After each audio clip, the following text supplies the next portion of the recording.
Today on Doomed!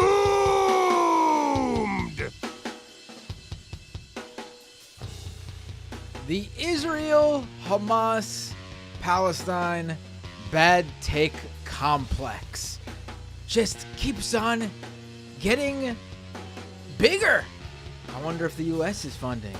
Anyway, folks, on today's episode of Doomed, we'll be looking at the continuous disinformation, false equivalencies.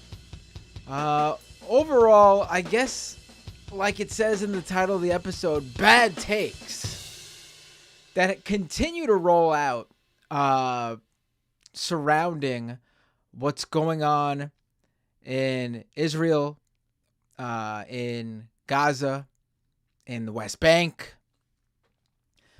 Because it really does seem like things are just continuing to roll on and get worse and worse. And let me pull myself up on the feed. Hello, everybody. Welcome to tonight's show. It's just me again. I feel like personally, these past couple of weeks doing this live stream with you all has been oddly cathartic in a way. I think some of you feel that same way too, judging by the comments and the phone calls. I'll be getting guests on again shortly, like the show usually does, and I will get guests on this very topic as well. But with things constantly moving and changing, it's just been nice to just discuss what's been happening with all of you. And I hear people saying no audio. Why don't you hear audio? I hear audio. That's weird. I don't know why you don't hear audio. I'm guessing people hear audio now. All right, so cool. Everyone says audio is good, except for those two people I saw say that audio is not good. All right. Anyway, let's just get started. Last week on this show, the show was live shortly after that hospital in Gaza was hit, was bombed. There was a lot of just people just jumping the gun, I guess you can say, and saying it was this, it was that. And to be quite honest, it seems like we still don't know 100% for sure, because I've seen conflicting reports with no matter who you speak to, someone saying there is a bias on this, saying someone looking into it as a bias on this. From the photos, it does seem like it was not an Israeli airstrike, but then there was another report putting forward it could have been an artillery shelling, and then there were reports, U.S. intelligence-backed ones, saying that it was a rocket that was launched from Gaza. We still don't know for sure from what I can tell. But I made this point on Leftist Mafia on Thursday, which was made as all of these reports were coming out, is that regardless of who was behind this one single horrendous, obviously, hospital bombing, which resulted in many deaths, although even the death toll is being disputed, but without a doubt, people died. We know that for sure. I saw people saying horrendous things about, it was reported that 500 people died, and, like mocking that it was only 30. That's 30 people who died. I mean, that's not really in your face, haha, just you correct the record so the proper facts get through, but it's not like it didn't happen and nobody died. But anyway, I made this point on Thursday. Regardless what is the final say, and who knows if there'll ever be one. Because as far as I saw, people were not allowed to, experts were not allowed to go in and actually survey the scene. Regardless, though, if you want to say it was a Hamas or Islamic Jihad missile from Gaza, you could say that, but that one instance doesn't change the overall fact of what's going on here, and that is the continued bombardment in Gaza, and now the West Bank, too. I mean, the whole argument of why Gaza was that's where Hamas is. Hamas is in power in Gaza. Take that at face value, and what does that make what are you doing in the West Bank? Hamas is not in power in the West Bank. But anyway, the airstrikes continue. The preparations for an on-the-ground military force looks to be continuing as well. And then there's this video that we have to play because it is honestly, truly grotesque. This is U.S. National Secretary spokesperson John Kirby. Honestly, I mean, let's play this clip. I wish I didn't have to, but I think people should hear this.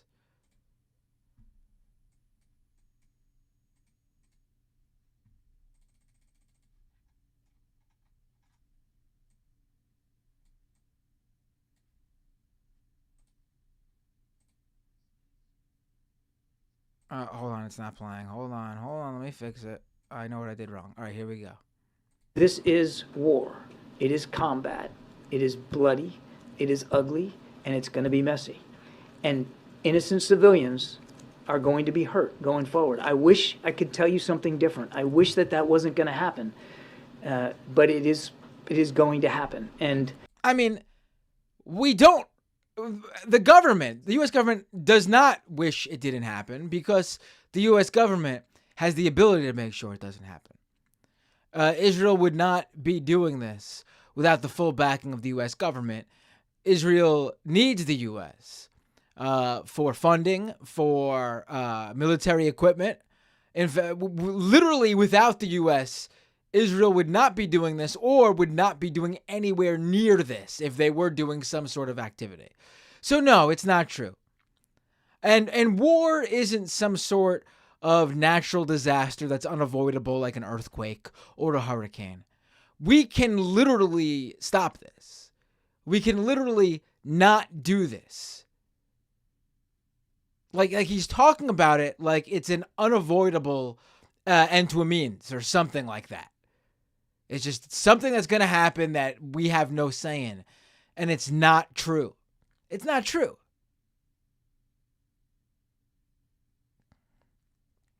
I mean, we have now seen a 2-week-long and continuing bombardment of a very small area where 2 million people inhabit, around half of those under the age of 19. And like 99.9999% of which had nothing to do with those horrible attacks in Israel on October 7th that was perpetuated by Hamas on innocent Israeli civilians.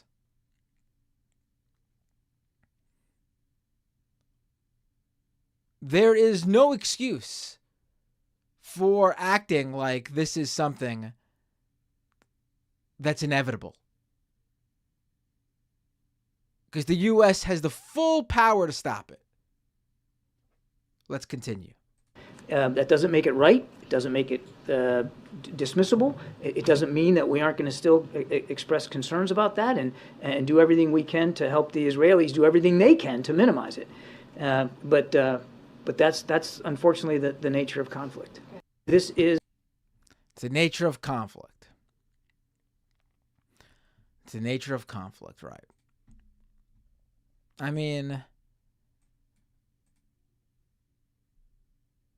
from what I've been seeing, the funding that the Biden administration is looking for humanitarian aid, and they keep saying humanitarian aid that's going to be caused by this, but they only are mentioning the Palestinian people in Gaza because that's who's going to need humanitarian aid. Like, let's be clear here. And they're already, I don't want to speculate, but it's looking very bad. It's looking like something that will be, if it isn't already, I mean, it certainly is, but what's about to transpire is going to be a absolute stain on the Biden administration, the U.S. government, and this country as a whole.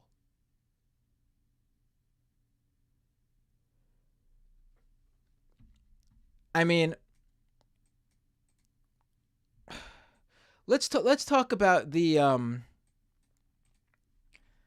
hostages that were just recently released. So, a 85-year-old and a 79-year-old, two elderly women, an 85-year-old and a 79-year-old, who were taken hostages by Hamas during the attack on October 7th. So, they've been basically in Gaza under, Hamas's control, their watch, for 2 weeks now. And Hamas let them go. And it's caused a lot of controversy today because one of those women, in the video released by Hamas, as they're releasing her, she turns around and on her own shakes the hand of one of her captors, one of the Hamas members, and says shalom.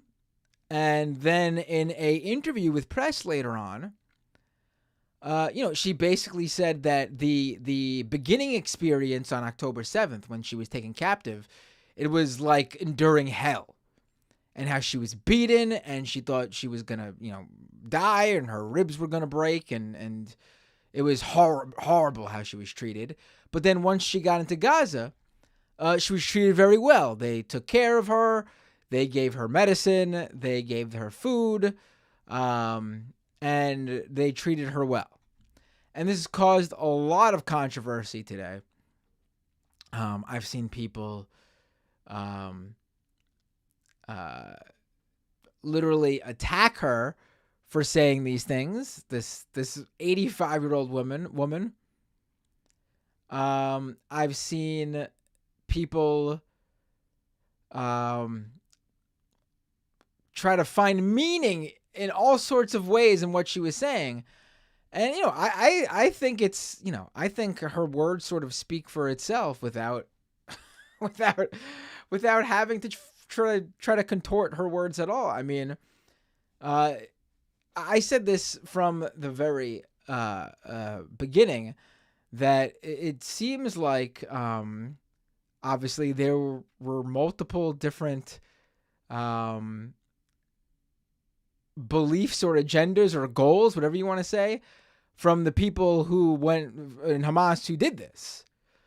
And that different people had different versions of what they were going to do based on all the footage we saw. Like, that's the thing. Like, I've seen people pretend that there wasn't a massacre in Israel.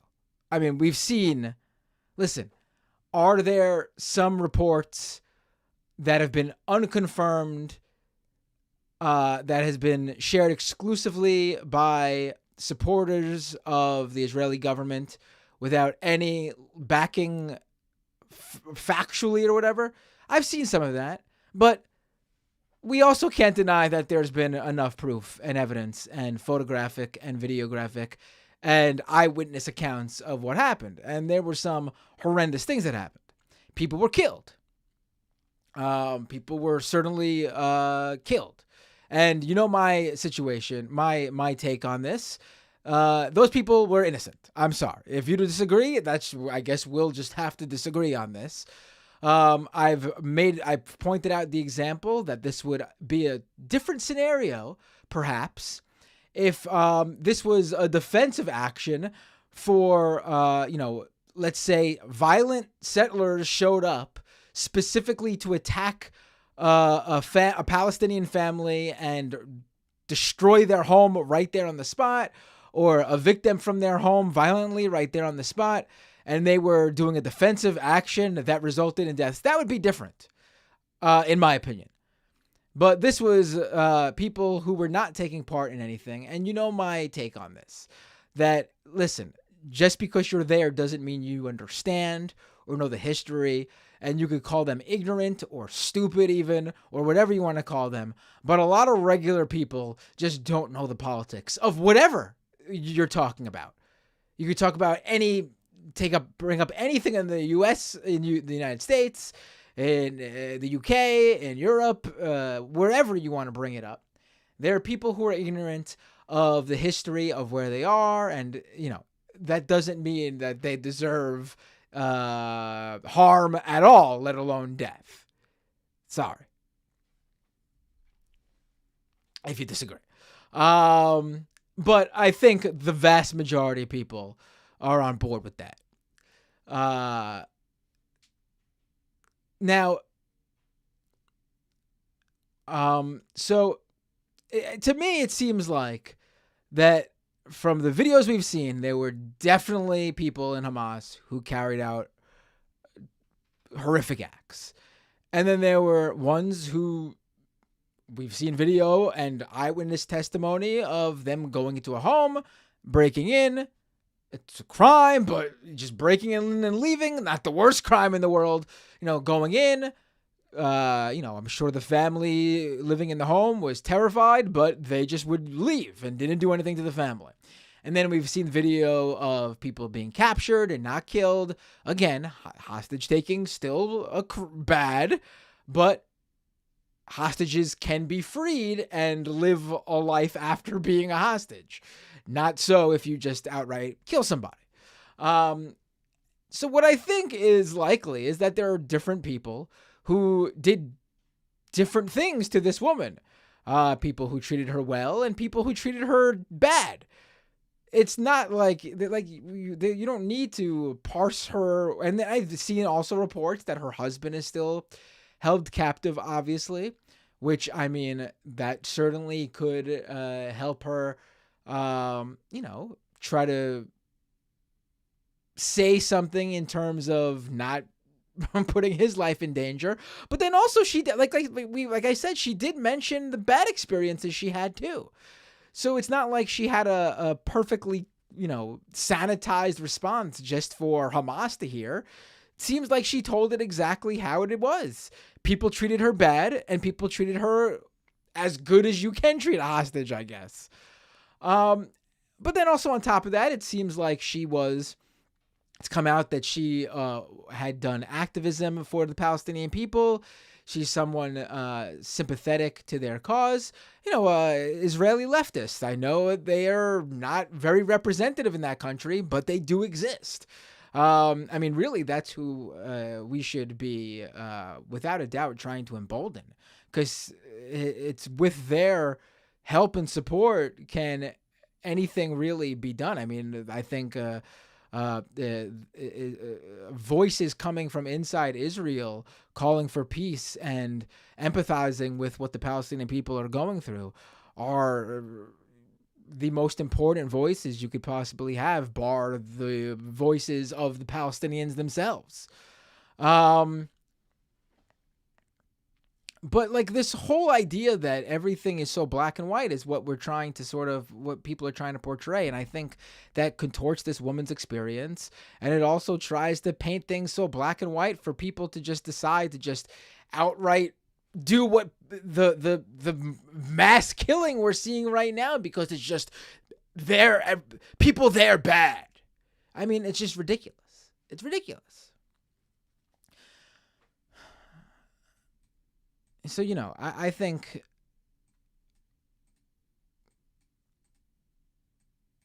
her reaction makes perfect sense. And you would probably be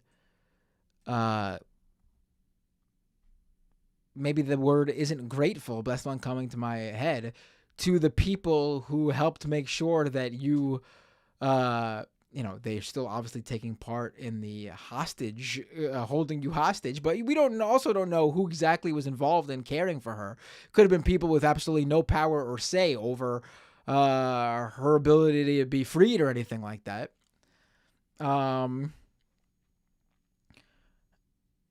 So, I mean, I think people should take what she has to say and literally listen to what she had to say and not try to ascertain that this meant that,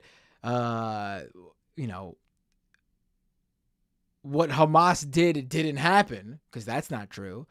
And it shouldn't be ascertained to say that the more positive parts of the experience isn't true either, because that's clearly not the case either from her own mouth. All right, let's now talk about, because there's a few different topics I wanna hit here. Let me get rid of this so I could follow along everything here.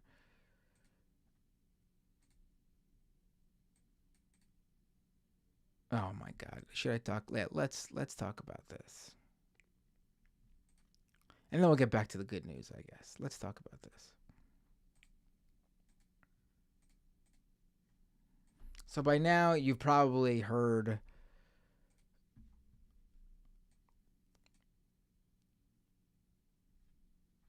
of the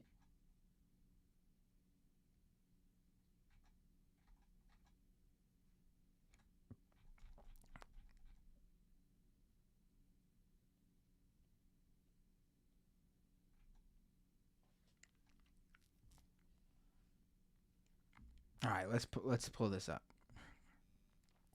You've probably by now heard. Wait, my computer's freezing. Give me a second.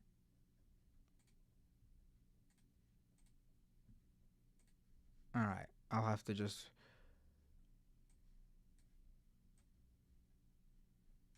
roll with it. All right, here we go. You've probably now seen this post. Late last week, Greta Thunberg, the young climate activist, posted solidarity with the Palestinian people, with a bunch of her fellow activists and friends. And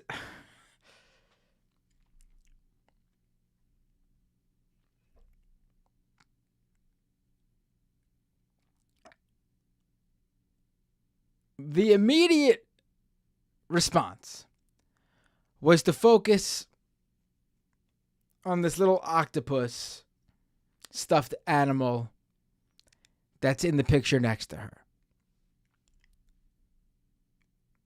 People immediately, and by people, I mean people who are the pro-Israeli government side of this, immediately attacked her, claiming she was being anti-Semitic.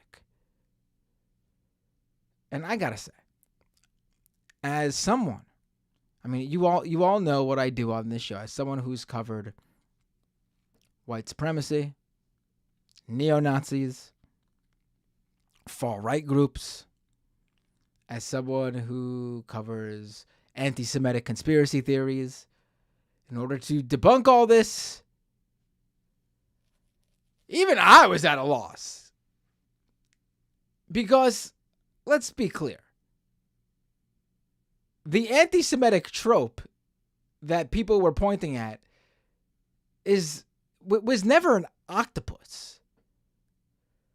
Greta Thunberg deleted the post because she claimed she didn't realize that this was a trope, and she reposted just a photo that didn't include the stuffed animal in it. and she shared that it is an autistic aid tool. It's one of those toys that help autistic people to communicate. And if you look online, that's exactly what it is. There's nothing nefarious about it. But like, I am very familiar with all the various anti-Semitic conspiracy theories and imagery. And there is no anti-Semitic imagery of just an octopus. Just an octopus has never been associated with anti-Semitism. I mean, it was very clear what was going on. It was looking for a way to attack Greta, because just attacking her for standing with the Palestinian people might not be so well received. So it's much easier to just find something to claim she's being anti-Semitic, and then she's forced to have to apologize for that. And then the narrative of the whole conversation becomes Greta Thunberg posted something anti-Semitic. Oh, is she really anti-Semitic? Oh, does she know about this? Oh, is she? And then it becomes a whole thing, and the message is off completely of the Palestinian people in Gaza who are being, or the innocent civilians who are being bombed. But the whole thing regarding the octopus in anti-Semitic imagery is specifically related to like the whole globalism, controlling the world type thing. And the imagery always is the kraken or the octopus on a globe. Because the point is that the anti-Semitic imagery is the claim that the Jews have their tentacles all over everything. That is the whole purpose of that imagery. That is anti-Semitic imagery. The octopus in and of itself, by itself, just an octopus, has never been associated with anti-Semitism.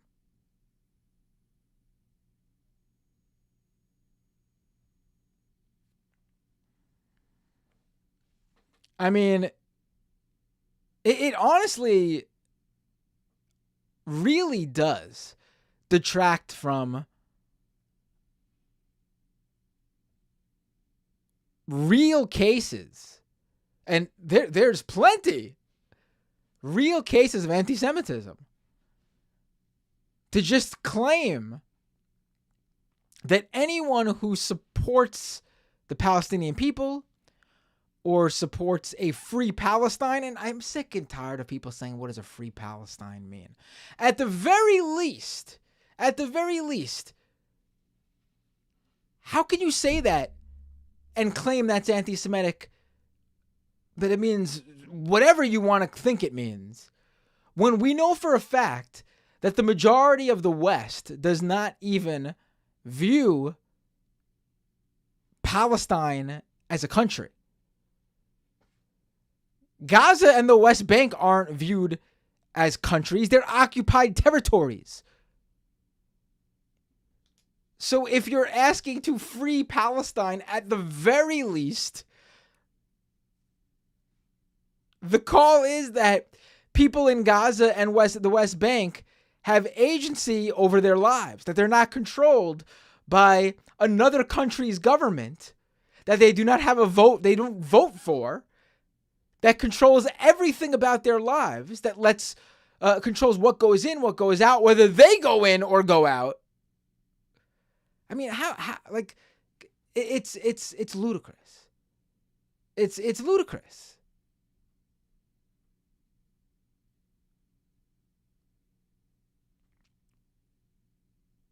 It's the claims of anti-Semitism are so harmful to the false claims of anti-Semitism, to be clear, is so harmful to what Jewish people all over the world face. Historically, and, going forward. And speaking of that, let's pull this up. This is easily one of the most disgusting things I saw this week. So by now you've probably, I mentioned it on the second half of the show last week. You've heard about that boy, the Palestinian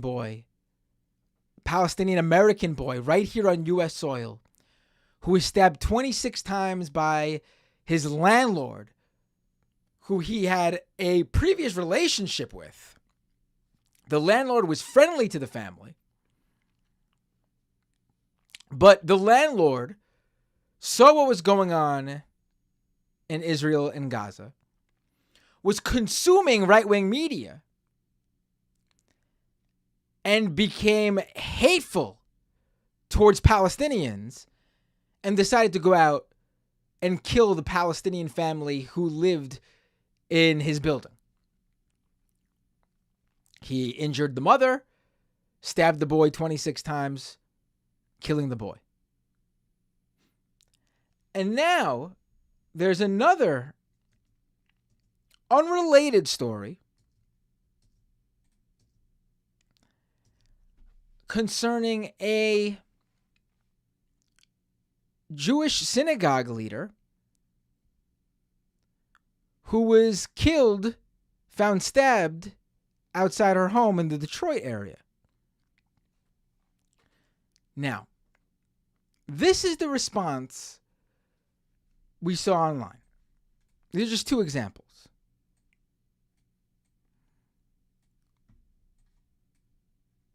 Why are these images so small? But here we go. You can see them. You have one individual saying, when a Palestinian gets murdered, the attack is an anti-Muslim hate crime. When the president of a synagogue gets murdered, the motive cannot be known. The New York Times is becoming blatantly anti-Semitic. Glad I canceled my subscription. I'm no fan of the New York Times, so if they're being anti-Semitic, I will certainly call them out for it. And here's Noah Smith over on Twitter backing up that first tweet from Jacob Hellberg. And Noah Smith goes this: the Islamophobic murder of Wadia al-Fayumi was rightly condemned as a horrifying hate crime, and the family got a call from the president. The anti-Semitic murder of Samantha Wall was largely met with shrugs. Well, her murder wasn't met with shrugs, but let's again focus on the fact that they're both claiming that the murder was anti-Semitic and the coverage is anti-Semitic by not calling one out for it being a hate crime when the other one was. As I just mentioned, we know who the killer of the young Palestinian American 6-year-old boy is. It was his landlord, who was found at the scene of the crime, who eyewitnesses said he was shouting out how much he was doing this because they were Palestinian and Muslim as he was committing the murder. And then on top of that, his own family, in interviews after the killing, the landlord's own family said, attested to what his motives are, confirmed his motives were over what was happening in Israel and Gaza, and that he was going out to attack Palestinian people, to attack Muslim people. This is all confirmed. Thus, the media, the New York Times, called it a hate crime. The murder of the synagogue president, Samantha Wall, horrendous. Horrible. Police do not know who the killer is yet. By the time you're listening to this, maybe they're going to say who it is because they say they have a suspect in mind. And on top of that, they're also saying that based on the suspect they're looking at, they could confirm that this was not a hate crime.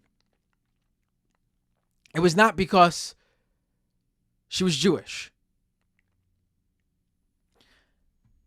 So the anti-Semitism here is the media accurately calling a hate crime, and then accurately calling a senseless murderer that we don't know anything about motive-wise, a senseless murderer that we don't know anything about motive-wise.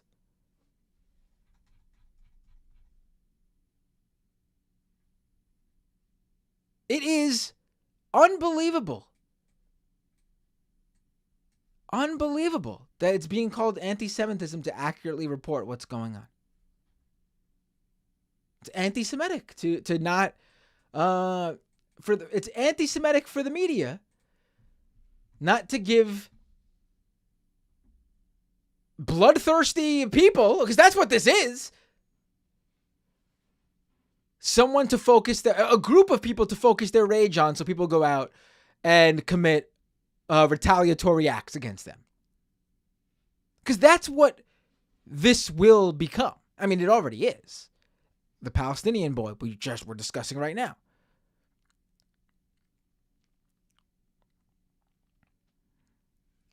The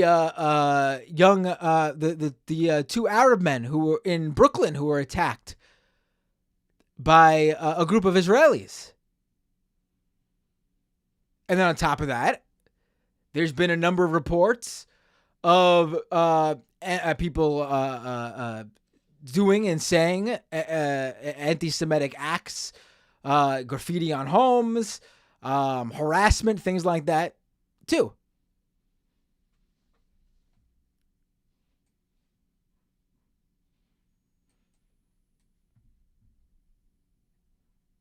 I mean, it's.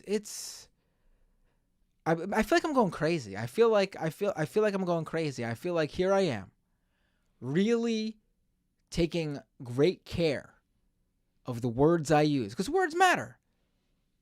And so few people are doing that. In fact, the exact opposite. People are just becoming raving lunatics.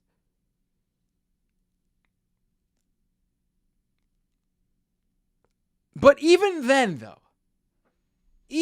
there is a clear bias going on. Listen, I have seen some people who say they are pro-Palestinian say some pretty dumb things, or maybe not use the best language possible when trying to convey their feelings. There are certainly,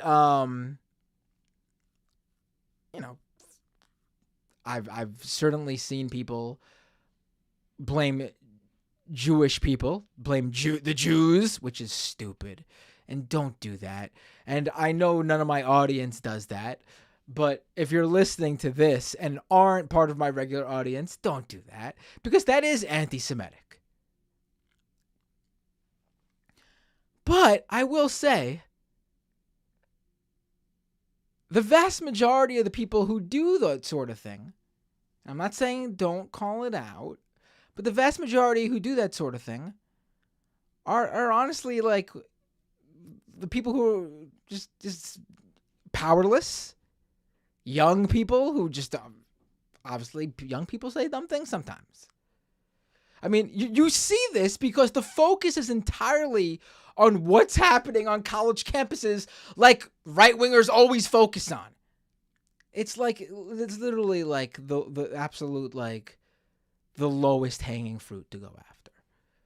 Young people who obviously aren't going to have the most well thought out or well spoken takes. I'm not saying all young people. There are very smart young people, but there are also young people who are just young people and are maturing.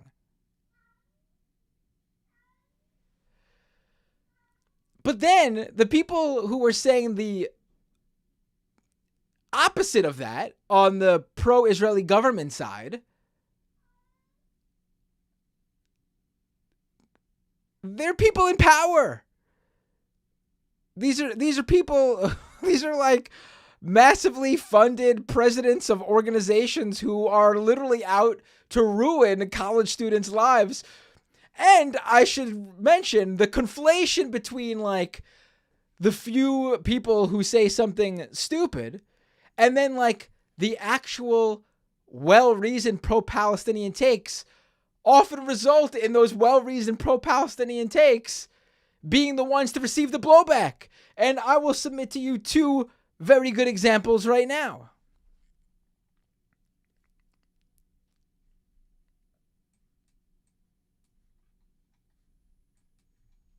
Let me pull them up on the screen here.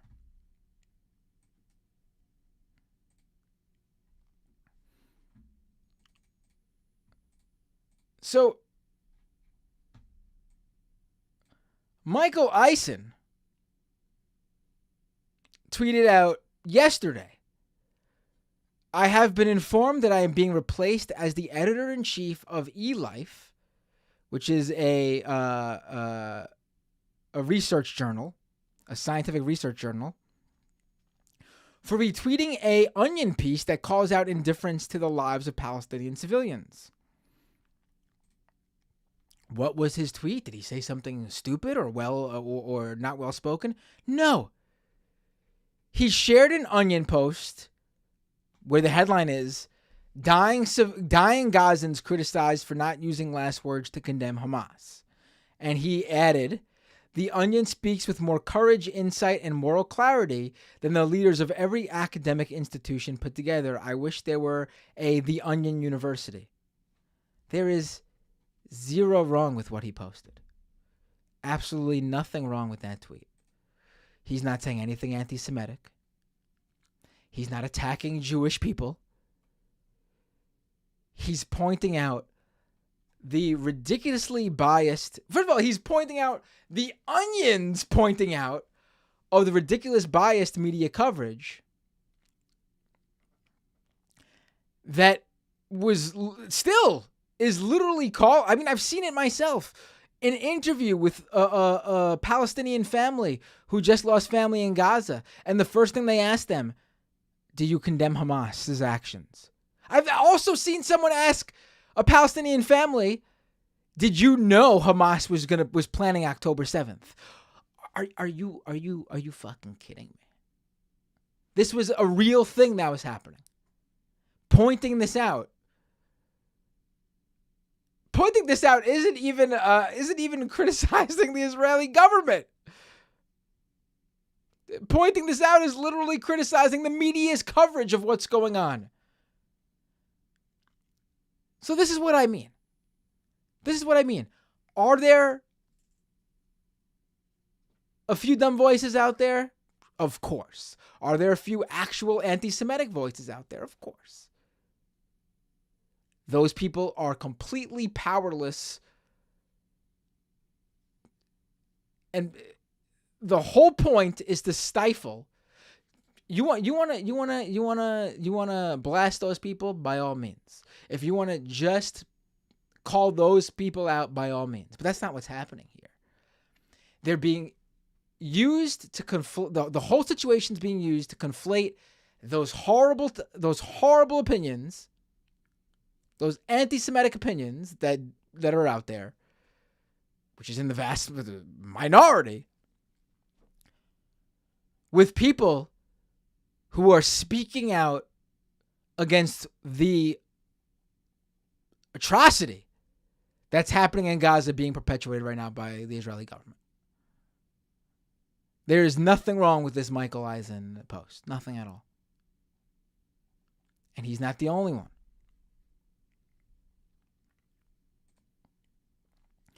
Let me pull up this next one. Another example.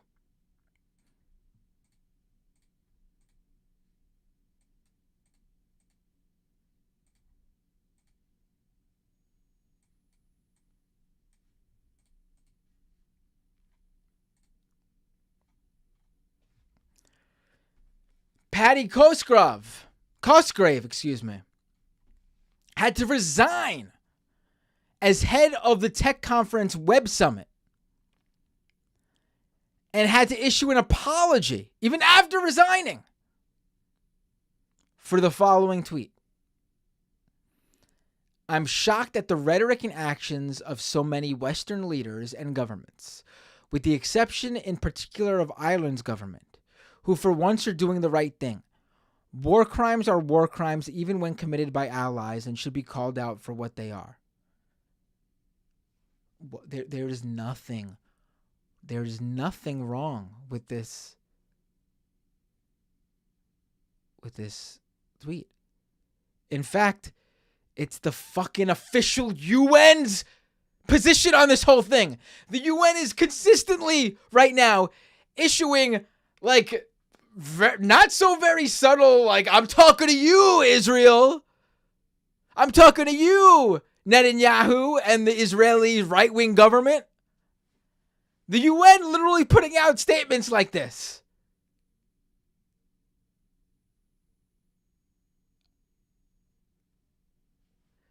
This is absurd.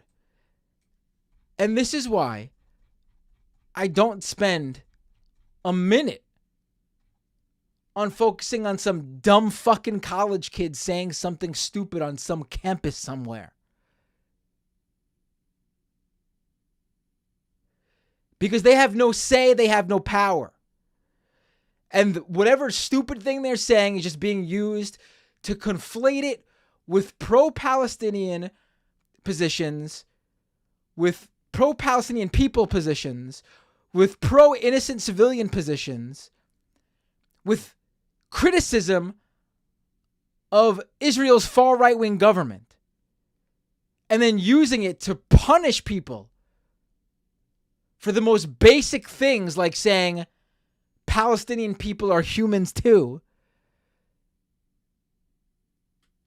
And our allies, the US's allies, shouldn't commit war crimes.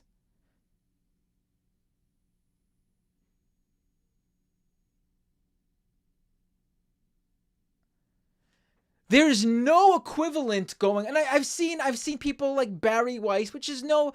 Again, we should really stress here, and I don't think this has been pointed out enough. How much of the position here, how much of the pro-Israeli government position here in the States is driven by the far right, the right wing, neocons, really the whole center right to right wing. You have like the super far right, alt-right, conspiratorial right wing who could go either way. Some of them will side with Israel because they like seeing brown people perish and die. But then you'll also get the ones who hate Jews more than that. So they'll feign care for Palestinians in order to basically have anti-Semitic takes. But the vast majority of this pro-Israeli government opinion going out there is completely driven by the right. And the vast majority of this country who is not super tuned into what's going on, to politics, doesn't even realize that. All these celebrities, they don't even realize that. Again, I say this over and over again, but the point is super. I think this is the most clearest way to get this across to those people. Netanyahu is the fucking Donald Trump of Israel. He's the Vladimir Putin of Israel. His party is the Republican Party of Israel. Everything you don't like about Donald Trump and Putin and liberals, the hashtag resistance, had no problem blaming everything that happened in this country on Russia, on Putin, on Trump.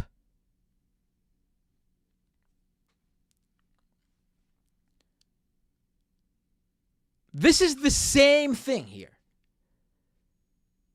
Your support for what the Israeli government is doing is the same as supporting Trump and the Republican-led U.S. government into doing something like this.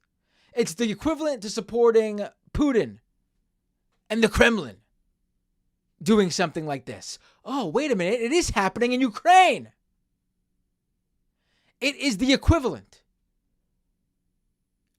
Except unlike Ukraine, the Palestinian people don't have an army. Unlike Ukraine, the Palestinian people don't have the entire West backing them.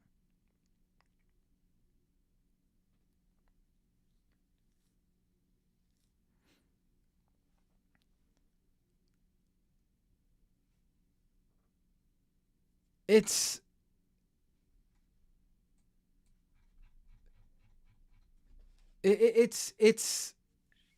I mean, really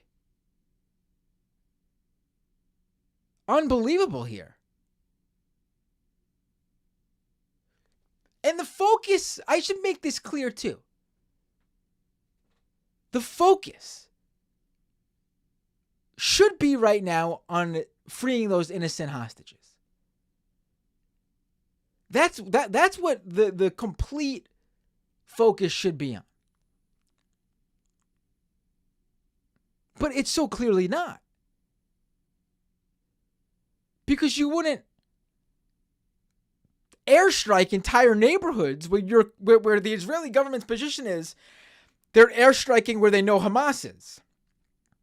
Well, if Hamas has hostages, then those hostages, put two and two together, should be with Hamas. So if you are airstriking entire neighborhoods and claiming Hamas is there, which, again, we know the Israeli government they cannot claim that. They cannot claim that because we've seen entire neighborhoods obliterated. There's video and photos.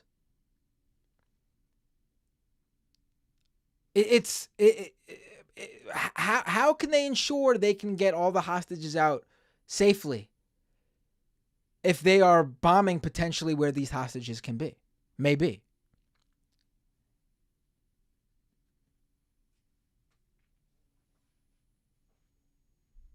It's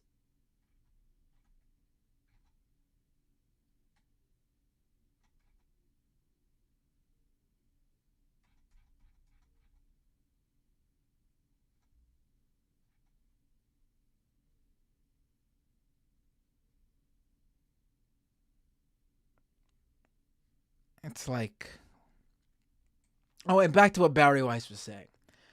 How it's brave right now to be to come out at the pro-Israel side, and how people that is the mainstream position. I've already run through that. That's the mainstream position.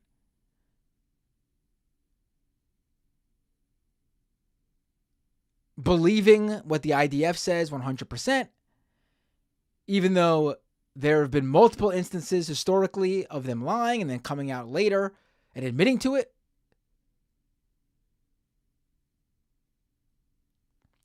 It is to, literally find me someone, find me the person who got fired for posting "I stand with Israel." Find me a person who got fired from their job for being pro-Netanyahu, pro-Likud, pro-IDF.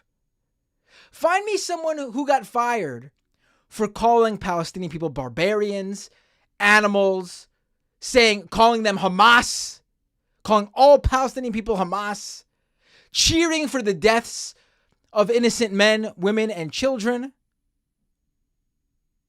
Find me a person who got fired for that, because I've seen that all over the place.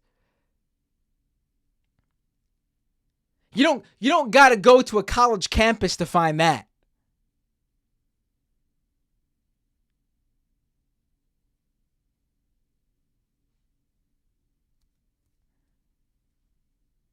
Yet, I just gave you two examples.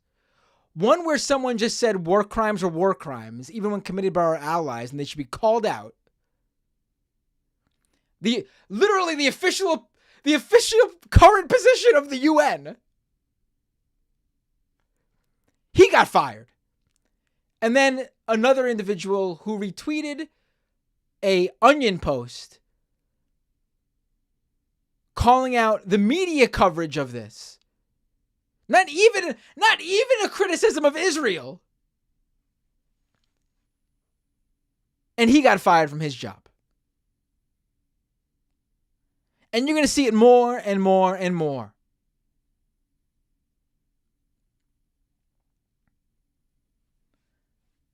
But of course, the free speech advocates, where are they? They're the ones focusing on the fucking college kids, right?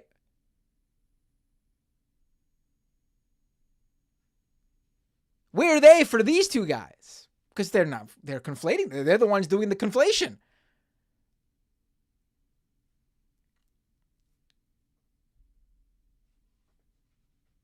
Got literally U.S. Secretary of State spokesperson saying, Palestinian people are going to die. It is what it is. That's an okay take. That's not going to get him fired from his job. That's the official U.S. position.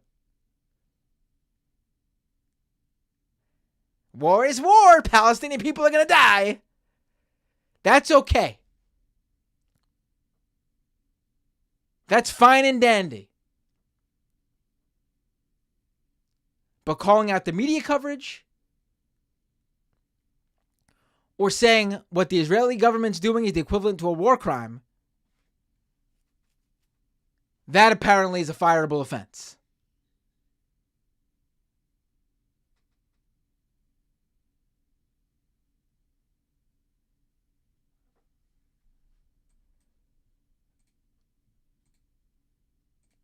I look forward to apparently I'm who knows, I look forward to this very reasonable take from me possibly coming around and biting me in the ass. Good. This is the right take. It is the correct take. It is not part of the bad take complex.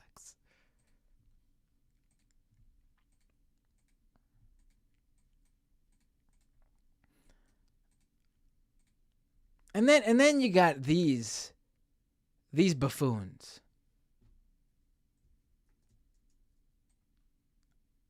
Let me pull these tweets up. I'm going to pull them up on the screen. You got these buffoons.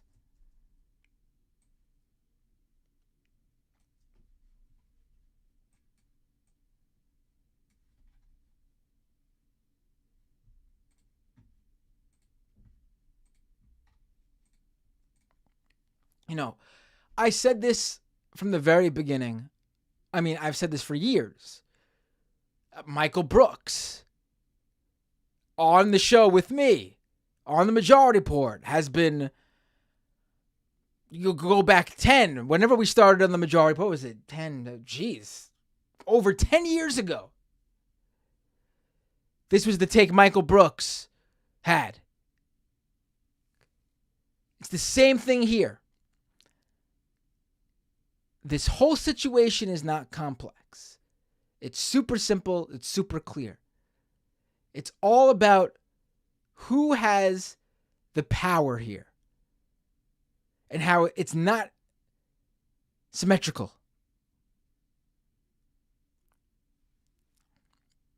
There is one side that holds all the cards. They're a world superpower backed by, they're a superpower in the region backed by all the world superpowers. The entire West. They call the shots. They have the military. On the other side, you have 2 million people in Gaza and even more in the West Bank, completely beholden to what that side decides for them. And what Hamas did on October 7th is obviously horrible. And the focus should obviously be on freeing and saving the lives of those innocent hostages.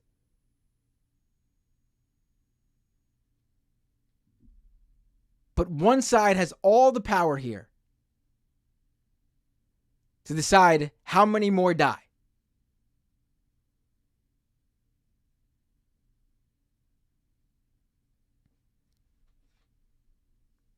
And one side has all the power to make sure this never happens again.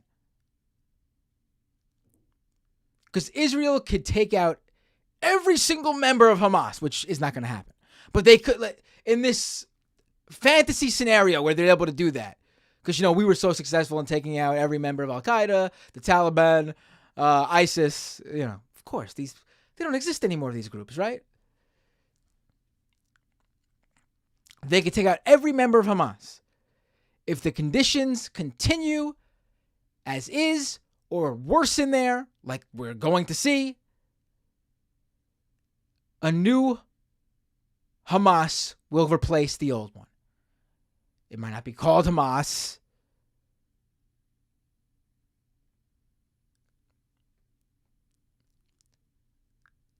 But the actual issue, the occupation,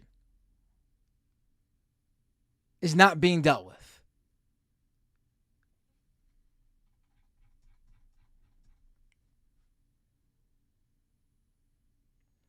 All right. And that's what I was saying, why I brought that up now, is because that's the equivalent with what we're seeing unfold here. With people just sharing their opinions of the situation.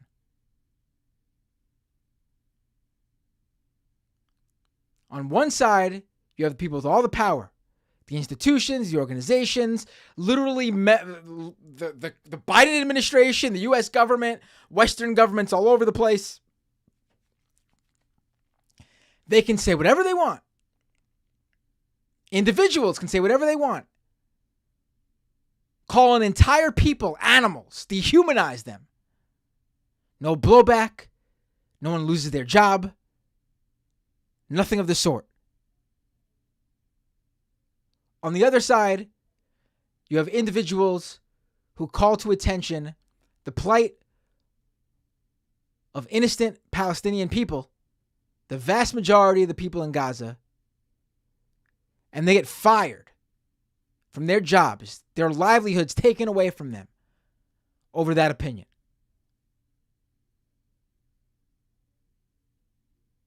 So, with that power dynamic in mind, excuse me if I don't waste my breath on a few fucking idiots. A few 18-year-olds who say something stupid or outright anti-Semitic even. To add fuel to the fire over there that's getting good people fired from their jobs and ruining their lives.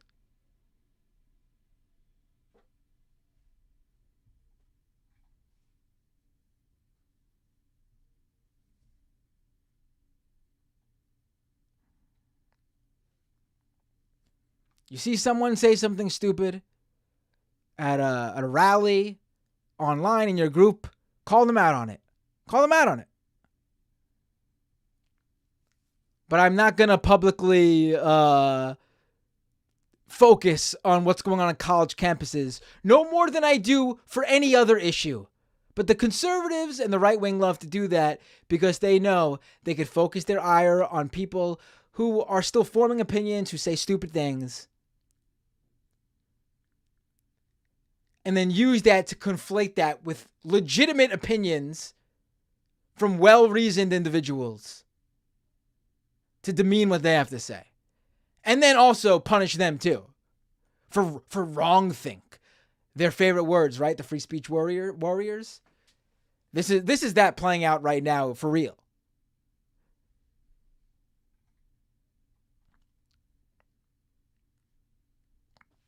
All right, let me pull up these fucking stupid ass tweets, and then that's the then we'll go to the second half of the show. I'll take calls. We got Nikki Haley over here. Anti-Zionism is anti-Semitism. And then you got this fucking idiot with a viral tweet here. Andrew Lawden. Jews are indigenous to Israel. Anyone who calls them settlers is an anti-Semite or an idiot or both. The real irony here is both of these takes are fucking anti-Semitic. For real. Like legitimate anti-Semitism. First of all, the idea that being a Jew anywhere in the world means you have some loyalty to Israel. I mean, you've seen Donald Trump say these same things. I'm so pro-Israel. Why do Jewish Americans vote Democrat? They have no loyalty, he says. That's ridiculous, and that's anti-Semitic. First off, Zionism is a nationalist movement. Anyone who is a progressive should not be a Zionist. I'm sorry. I mean, it spits in the face of anything you claim to be as ask a progressive Zionist what they feel about Muslim countries, Muslim theocracies like Saudi Arabia. What do they think of them?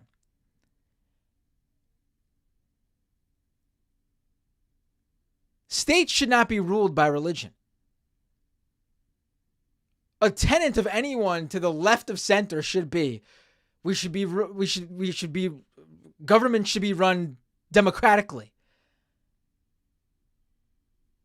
not via a book written thousands of years ago, based on one specific group's specific religion.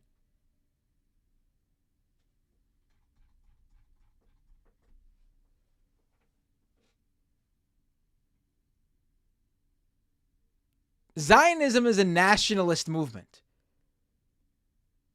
It is literally seeped in far-right ideology.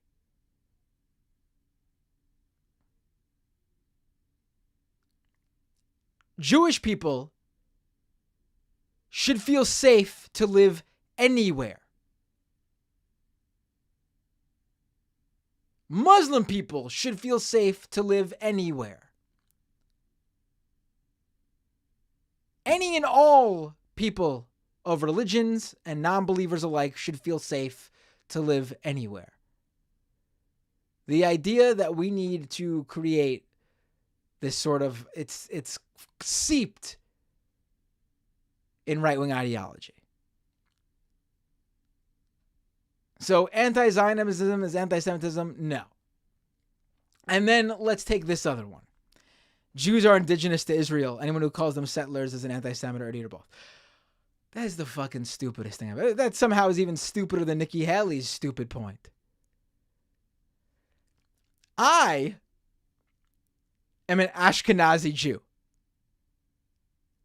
I'm not a Jew by religion. My father is, but I am not. But from his side of the family, I am an Ashkenazi Jew. We have zero connection to Israel. I am not Israeli. I have no ties to Israel. I am not indigenous to Israel. That's fucking ludicrous.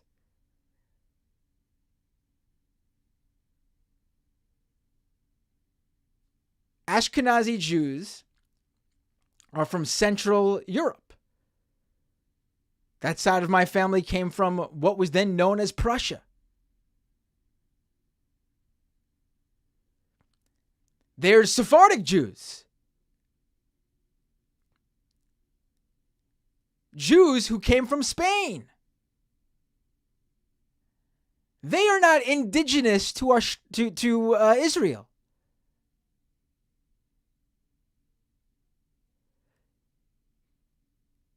There is no such thing as religious ties making you indigenous. Practicing Muslims make the pilgrimage to Mecca, right? I don't think any of them would consider themselves indigenous to the region just because they're Muslim.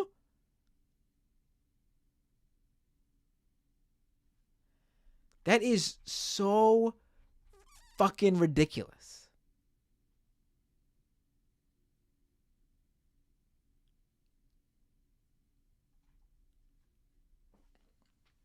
These are two extremely anti-Semitic takes. There's just no other way to put it. Jews are indigenous to Israel. I mean, even Israel doesn't claim Gaza.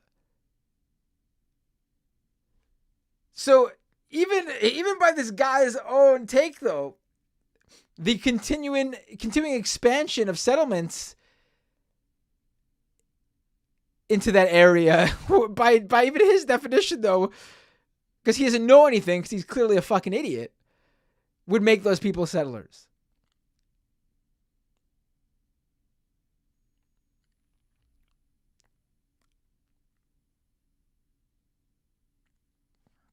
Northside Yank says Ashkenazi Jews are from the Germanic region. Yes, they are. Germany was once part of Prussia. Part of Germany. Prussia was made up of Russia, Poland, and Germany. So, my family came from the German area of what was then Prussia.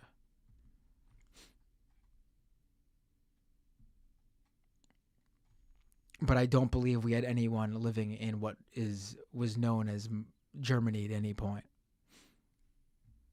Because they came here. Like my grandpa is American, and that's his side of the family. Was American. He passed away when I was born.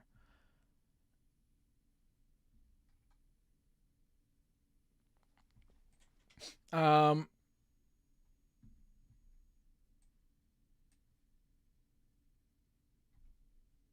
mean, the idea that I'm an American. Like, here's the thing too. Like, I'm so many things that I don't even. I don't have. I don't feel any sort of there are obviously like I actually do feel like more of a like I guess a ethnic Jew than any sort of religion, because growing up, my parents, my mother being Catholic, my father being Jewish, they had me partake in a little bit of everything. Like I was baptized and raised Catholic, 'cause my mom went out that discussion, but we still celebrated Hanukkah. My dad taught me about, he would light the candles for his family for the specific holidays throughout the year, like Yom Kippur, for example. I would learn about these things. I had many Jewish friends growing up in, New York. I went to many bar mitzvahs. I have more ties to like those cultural things than I do to any specific region. The idea that like I don't feel German, nor do I feel very English, because my dad's mom was from England.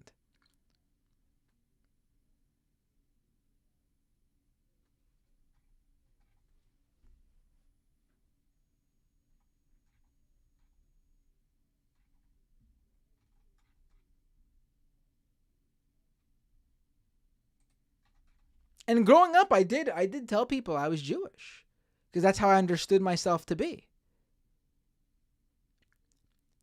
And then as I got older, I read up on like the sort of like weird sort of dysphoria, I guess, ethnic Jews who aren't religious Jews sort of feel, because there's some um uh uh you know versions of Judaism that don't claim ethnic Jews, and then there's some versions that only claim them if their mother's side was Jewish.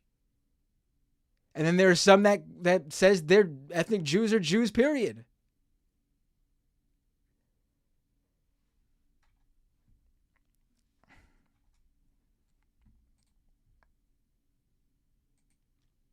I mean, if someone asks me my ethnicity, I say that, because that's what I am. But in terms of my lived experience, I mean, I will say, I've already had people for even my takes, I've already had people take my Twitter avatar because you know how I look, right? I've seen a lot of you think I'm Middle Eastern. I don't correct it because I don't care. If you think I am, you could think that. I've had people call me an Arabic terrorist, or no wonder I support Hamas. Look at how I look, claiming that I must be Arab or Middle Eastern or Muslim or Palestinian or whatever. I don't correct it. There's nothing to correct in terms of their hatred. Because the point isn't that I'm not that. And that's like, I'm not Middle Eastern or Arabic or Palestinian or Muslim, and that's why I'm not that. No. The point is, those people aren't that. So no, I'm not going to correct that because that's not the point.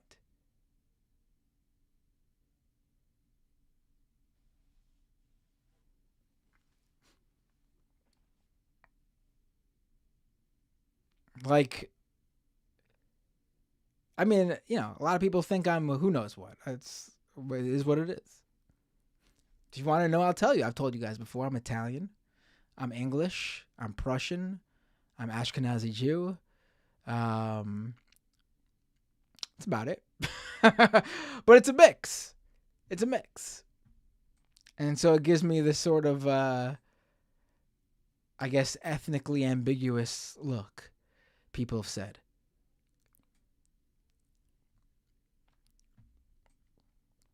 And who knows? I've never done a 23andMe. So maybe I'm even more. Who knows?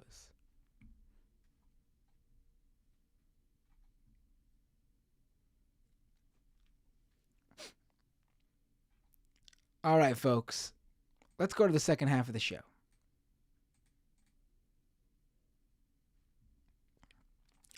Before we do that, though, been a slow month over at patreon.com/MattBinder. If you can't afford to join, totally understand. If you can usually, but your money is going elsewhere to more important causes, totally understand. There are people who need that money. I always stress that the money that you put into this show to support the growth of this show is exactly for that.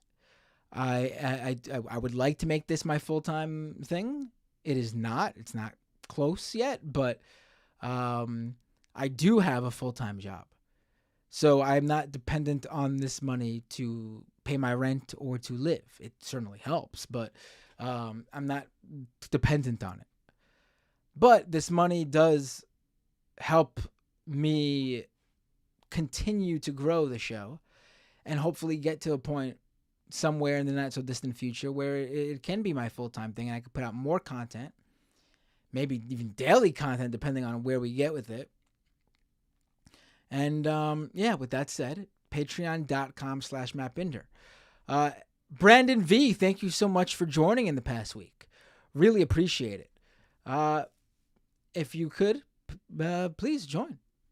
Also, youtube.com/MattBinder, where you could also become a member there. Patreon gives me a bigger cut. So if you have a choice between the two, I do prefer Patreon.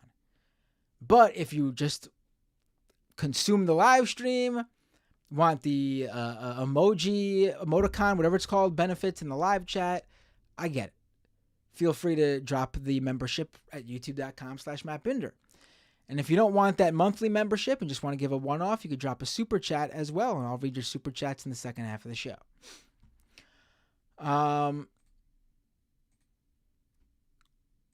Also, if you are an Amazon Prime subscriber, go to twitch.tv/MattBinder, and you can give me your free Twitch Prime subscription that you get every month.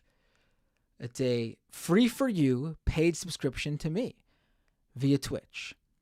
If you're already an Amazon Prime subscriber because of the free shipping benefits or whatever, I get it. And if that's all, you can't afford to give otherwise, totally understand.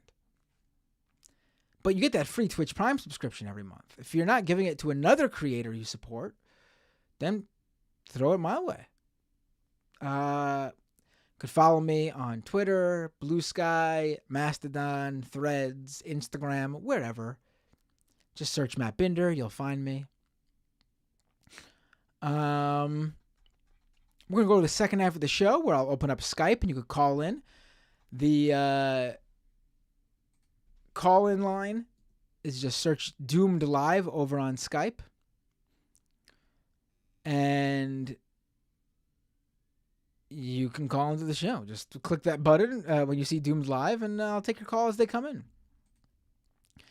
All right, let's go to the second half of the show. One last time, patreon.com/MattBinder. I'll get that in there. If you're watching on the live stream, you stay. Nothing's going to change for you. I'm just going to take a quick break. If you're a Patreon subscriber, same. If you listen to the free podcast version of this show, this is where I say to you, you know, the one that you hear on Apple Podcasts, Google Podcasts, Spotify, that one, which, by the way, if you're there, leave a review for the show. And if you're looking for the podcast version of the show, doomedcast.com is where you can find all the links. If you're one of those people listening to the free podcast version of the show, this is where I say to you, goodbye. I will see you all next time on Doomed.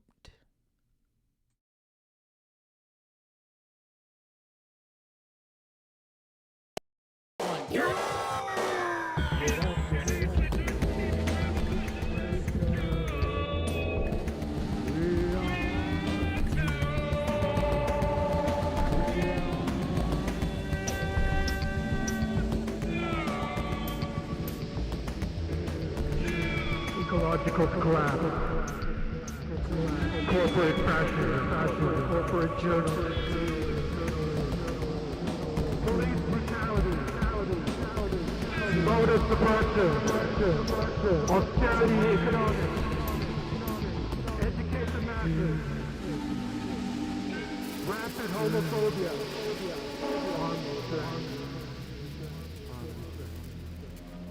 We got our first caller. Hey, what's your name? Where you calling from? What's up, Matt? Hey, You from Jamaica? Dave from Jamaica. How are you doing, my friend? What are we going to talk about today? I don't think you are exactly what you claim you are. I would say you're a conservative. What makes you a liberal? I'm pro-Green New Deal. Are you? Yes, really? Absolutely. No, I have watched the show. I've seen you completely come out and get really mad at Alexandria Ocasio-Cortez for some of the things in the Green New Deal. You mean like free college for black people?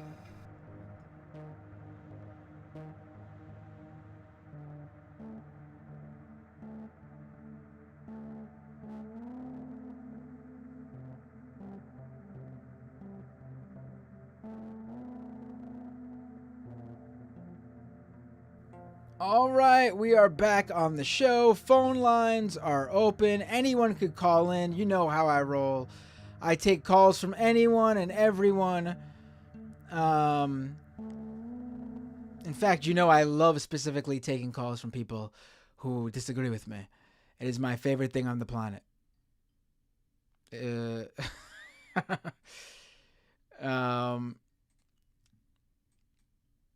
right, let's take those calls.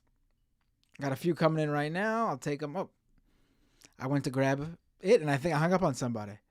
All right, here comes another one. Skype is freezing on me. Skype has frozen on me. Here we go. All right, here we go.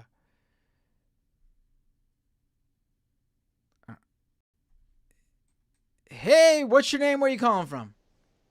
Hey, it's Zach from Philly. How are you? Hey, Zach from Philly. I'm good. How are you? Oh, I'm another day in paradise. What can I say? Yeah. I hear you. So, I wanted to pick your foreign policy brain, if you don't mind. Sure. We've been talking a lot about the U.S. has power, the U.S. does this, whatever, right? We know the U.S. they have more power than God. My Right. question is, where do the Chinese fit into all of this? And not like in a tinfoil hat kind of way, like, 5G Huawei nonsense. It's the Chinese were the ones who were able to, facilitate the normalization of relations between the Saudi Arabia and Iran. And Abbas was in Beijing back in June. And I feel like the Chinese are the only people left, like in, of the great powers who have any credibility on the world, who have any credibility left in the Middle East. What do you like? Where do you think that? Oh, I'm sorry. You broke up for a bit. What was that last thing you were going to say there? Oh no, I just said where do you think they fit into this? Do you think that they have? Are they? Do you think that they're going to be the people who come in and kind of actually negotiate some semblance of peace, however short-lived that lasts? Right. I mean, I don't think they're going to have much to do here in terms of that. Israel is not going to. Are you saying Israel is going to work with, listen to something China has to say about this? I don't see. That's what I mean. That's why I'm asking, right? Right. No, that's not gonna. That's not gonna happen. They don't need. Oh, okay. They don't need that because Israel has. I mean, listen. The Middle East has various Middle Eastern countries obviously have reasons to not trust or work with the U.S. and to go and go the route with China instead. Israel 100%. has no. I mean, that would be. There's no reason for them to do that. Okay. Yeah, I think, with the West backing, Israel is in the clear just gonna do for whatever they them want. to. Yes, they don't need. I do think this obviously continues to hurt the U.S. in terms of the Middle East. And I mean, China clearly sees an opening here. They clearly don't view the U.S. as having the same standing it once did. I think they view the U.S. as being over in terms of them being that. Obviously they still view the U.S. as a superpower, just not as prevalent as it once was, and that there's an opening for others to take that stage too. Oh, absolutely. I mean, and that's where you got like where they said the whole, this is a multipolar world thing. And I mean, and that's why that I was, they were the ones who were able to have that have the what's the term? Like they're the ones who brought that normalization over the finish line, right? Between Saudi Arabia and Iran. But I was really hoping that maybe these are the people who are going to do it, right? It's going to be, they're the only people who have the kind of, I guess, again, they're the ones who haven't, ruined their reputation left. And and everyone in the Middle East is something to gain from the Chinese, whether or not it's, good or otherwise. But yeah, you said something on the live show that I kind of wanted to hammer home on. I've called him before. I've talked about, I'm Palestinian. Both my parents are from Palestine. My dad was a member of the Marxist, one of the Marxist. I'm sorry. My dad was a member of the true Marxist group, the DFLP. Zach, I have to ask you. Front. I have to ask you, Yes. do you condemn Hamas?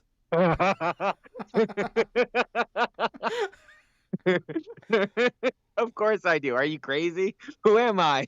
Who would I be? Greta Thunberg? I will say so. So my grandparents are in the West Bank right now. When everything, went off, of course, we called to see how they were doing. They're old. They're in their 80s. And my grandmother and my grandparents were cheering when they heard news of the attack. They're like, "Oh, this is it. This is the Intifada. This is it. We're gonna be free." And then the Israelis locked everything down in the West Bank, and they got a lot more stressed out. So, the only reason I bring all this up is because I've in talks with my old man about stuff like this and the history of how the Israelis and the Americans, how they dealt with Arabs in the past was they killed all the nationalists, right? They killed the nationalists. They killed the leftists, which left room in this vacuum for the Islamists to come to power, right? And of course, everything that happened in Afghanistan during the Soviet invasion, all that jazz.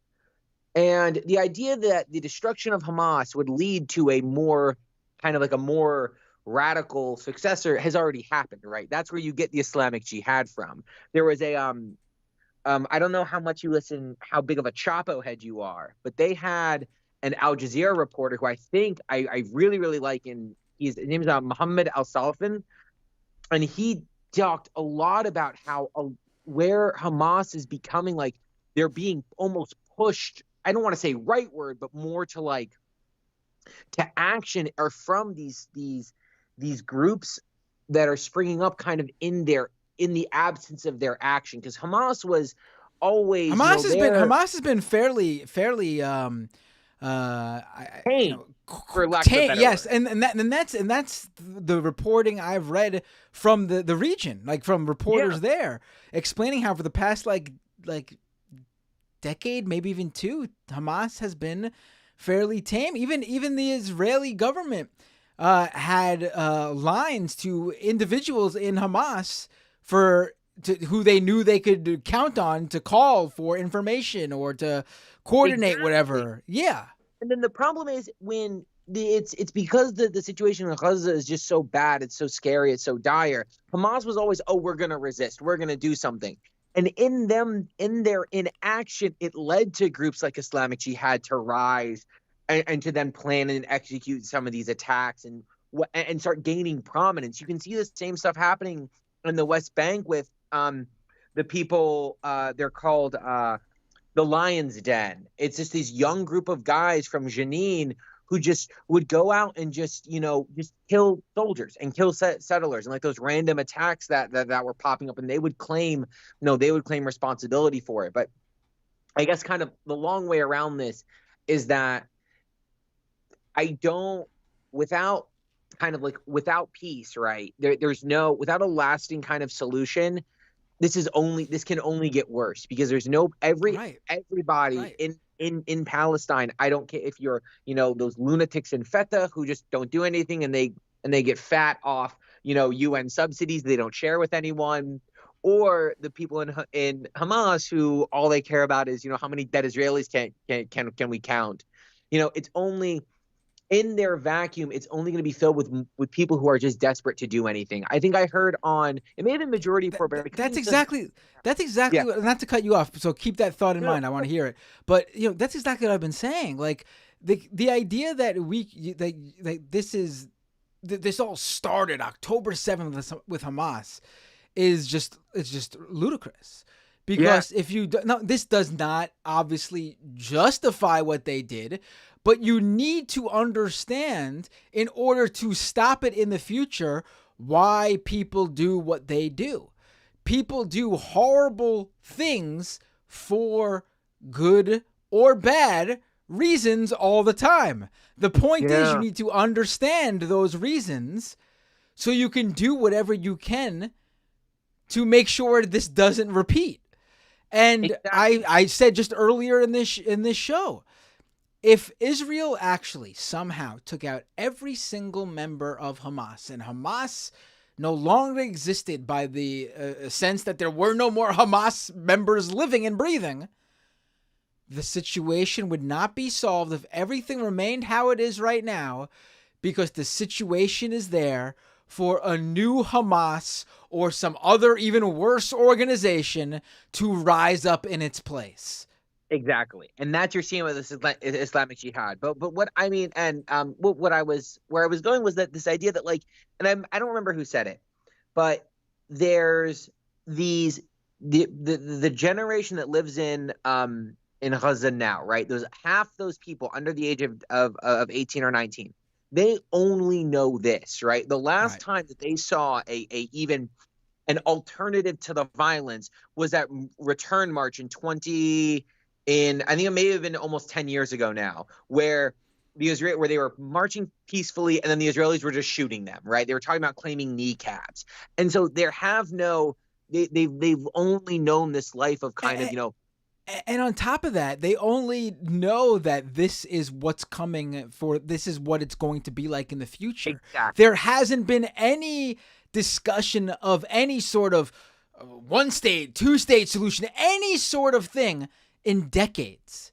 Yep. In decades. There's no hope on the horizon for them, like there may have been for the older generations. Oh, just hold out a little longer. We see there's some movement with the PLO or what. No, there's nothing for these people 19 and younger. They've seen nothing moving in their direction whatsoever. And I think the last thing I want to say before I let you get another call because your stream was bumping when I was watching. Did you? I don't know if you saw on Twitter the clips from the El Arabiya interview between the Hamas leader. I'm pretty sure he was in Qatar, and that one and the interviewer. She was in that white suit. Did you remember seeing that? I'm not sure. Okay, it's a really really good interview if you can find it. The basically is that somehow she really hammers this guy to the wall. Oh, I know what you're talking about. Right. Okay, you just when you said how she was like really, I remember seeing that one. It was good. Yeah. You don't usually see that. Yeah, no, my God, especially I want to know where she's from to get a better more of the context of where she was with I'm not sure where she specifically is from, but she was with a Saudi outlet. That's wild to me that the Saudis would let that happen. But anyway, we're getting off topic on how different countries treat their news reporters. I think the scariest thing is that when whoever that leader was talking about the references to how long these struggles last. And I think one of the last ones he said was that Algeria it was like 6 million martyrs over 130 years when they were struggling against the French, right? And he made several examples, and it just shows that they're ready to literally, everyone is ready to kind of just, they have that almost that mentality. It's death is preferred, right? They would rather die with dignity now than live however long their lives last under this, brutal, this embargo, this blockade. And I think that's something that it's hard for people to understand unless you're there to have that level of, I don't want to say commitment because we're not in high school, right? We're not high school is dating, but that devotion to that, just unrelenting fervor of this is also what hopelessness. Honestly, hopelessness is a word for it too. Yeah, I mean, it's you hear right wing Americans in the U.S. all the time talk about their fantasy land scenarios, their wet dreams about what they would do if they had to pick up and fight a tyrannical government, and how they would put their life on the line to do it. Yeah. But of course, that's a scenario they'll never get to play out because they have it good in this country. Unless they want to go to Gaza, of course, they can just head on over. Oh, speaking of that, I'm sorry. Last thing, I promise. Did you see? And I don't know. I saw this in passing. I haven't gone and looked at it yet. Did you see? Have you been following Andrew Tate's comments on this whole thing? Yeah, he's Muslim, so he is on the Palestinian side of things. I think I wonder how much of that is driven by his views on Jewish people, to be honest. But I don't know. That is, I think, because I don't know if I saw him and Ben Shapiro going at it, but it really was that awful point. It's the worst person in the world makes a good point. Right. As long as he's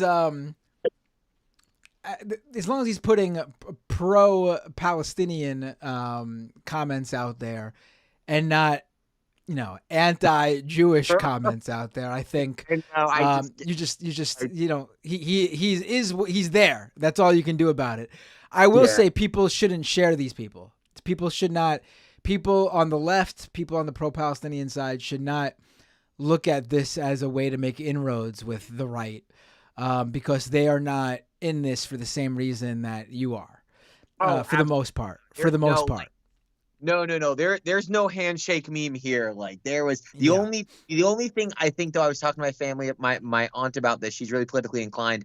It was this idea of you started seeing the same handshake meme between the anti-gay Muslim people and the and the evangelicals Christian, like combating all this like this trans panic stuff. Right, And now look where they are right now while the Palestinian people are being killed. Look where those allies are rooting for the death of tables. those people. Yeah. All right, I'll let you take more calls. I can't. I'll keep on watching. Thanks for your time, and left is best. Thank you. No, thank you so much for the call. Take care, Zach. Bye.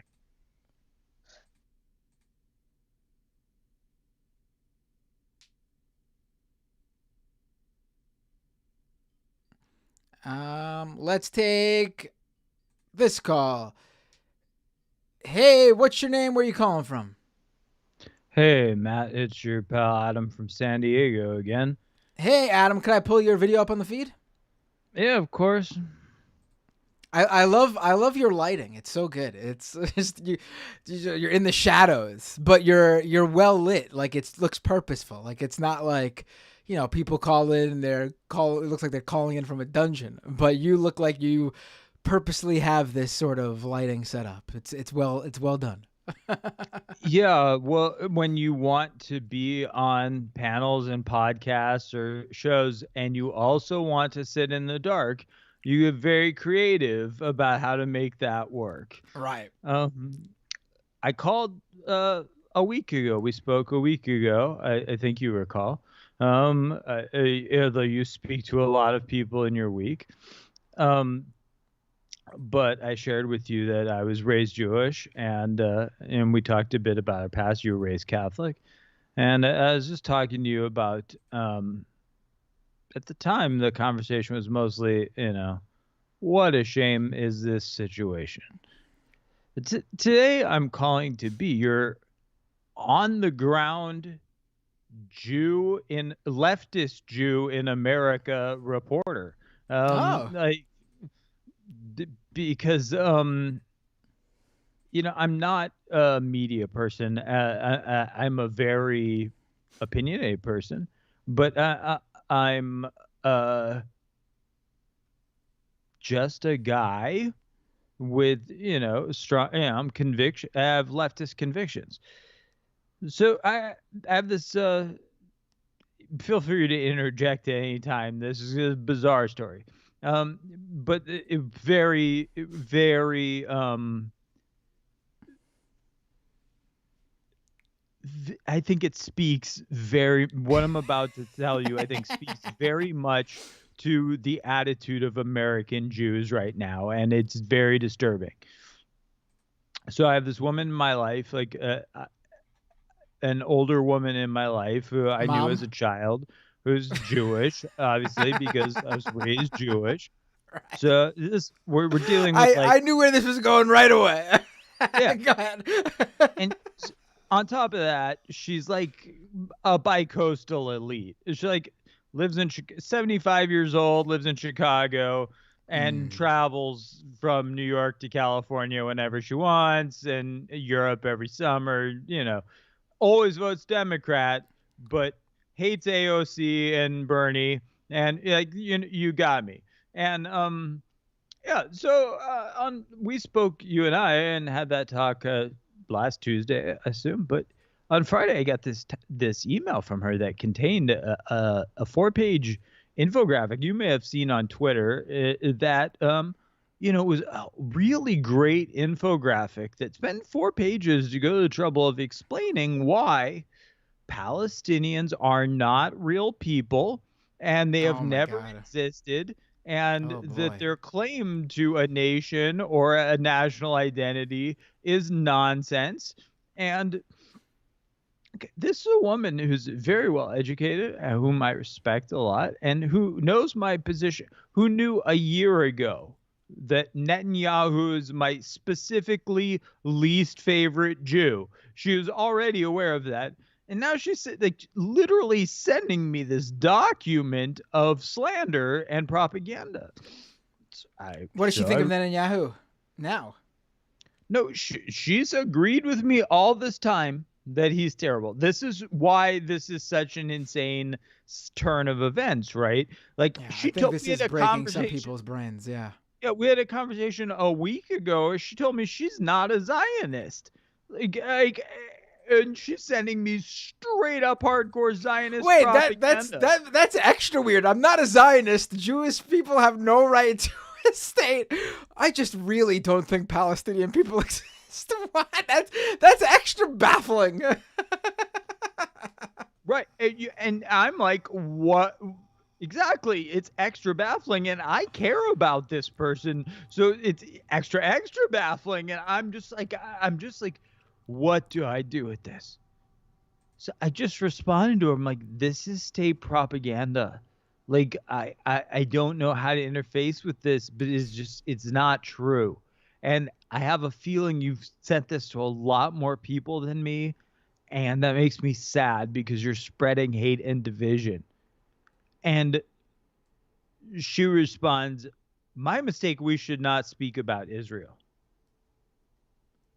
And I said, I don't see why we can't speak about Israel as long as, typical leftist approach here, like as long as you're willing to avail yourself of, multiple sources of information, including, say, Al Jazeera.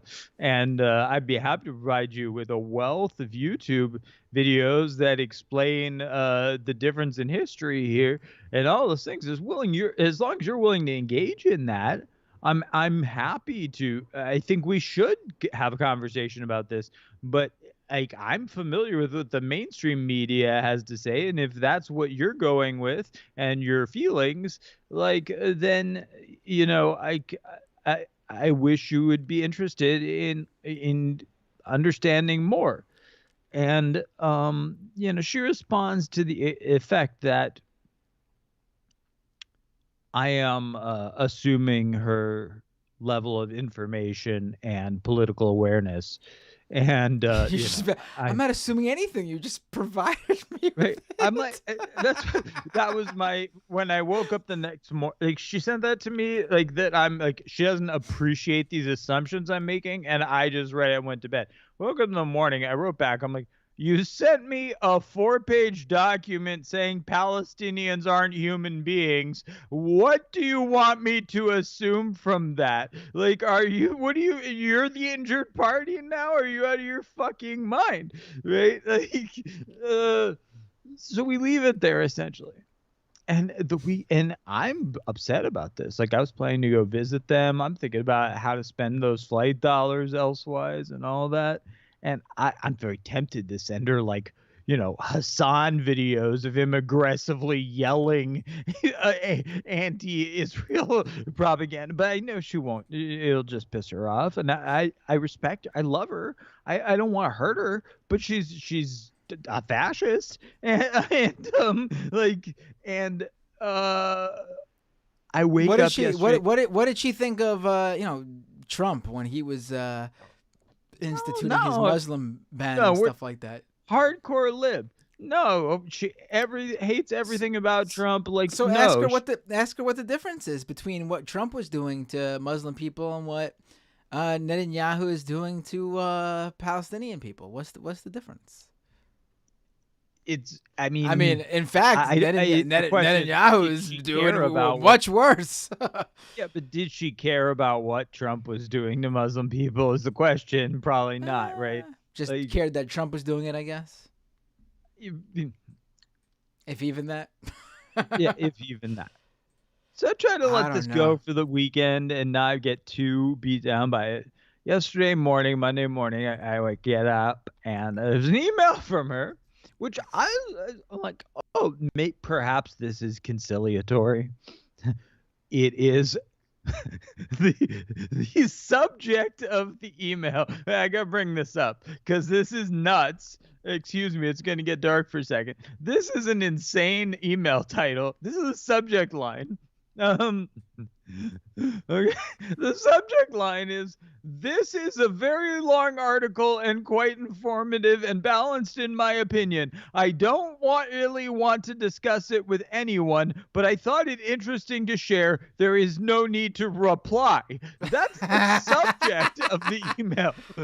And what is the article? Is it like Daily Wire or something like that? Another article about the untruths of the Palestinians, but this one she feels is fair and balanced. Um, Why is it fair? Why is this one fair and balanced? Did she give a reason?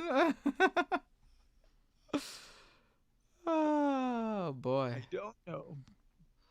But all of this anecdotal stuff to preface that, as you're on the ground leftist Jew reporter, I feel so like this person was a major part of my support system, and I feel so cut off from that because of this dispute. And I'm not a religious Jew. I'm an ethnic Jew like yourself, although I'm 100%. And but I'm completely cut off from the Jewish community. I've Oh, tried to. so you are indigenous of Israel, then, is what you're saying? You saw that tweet, right? That's ridiculous. So ridiculous. First of all, I'm a fourth generation American, but before that, I'm Russian, German, and Polish. But like, whatever. Like, and no, I'm definitely not indigenous of Israel. But you're a Jew. I thought all Jews were indigenous from Israel. I just can't wrap my mind around that tweet. It might have been the dumbest thing I've ever seen, really. And that's saying a lot. And that's saying a lot.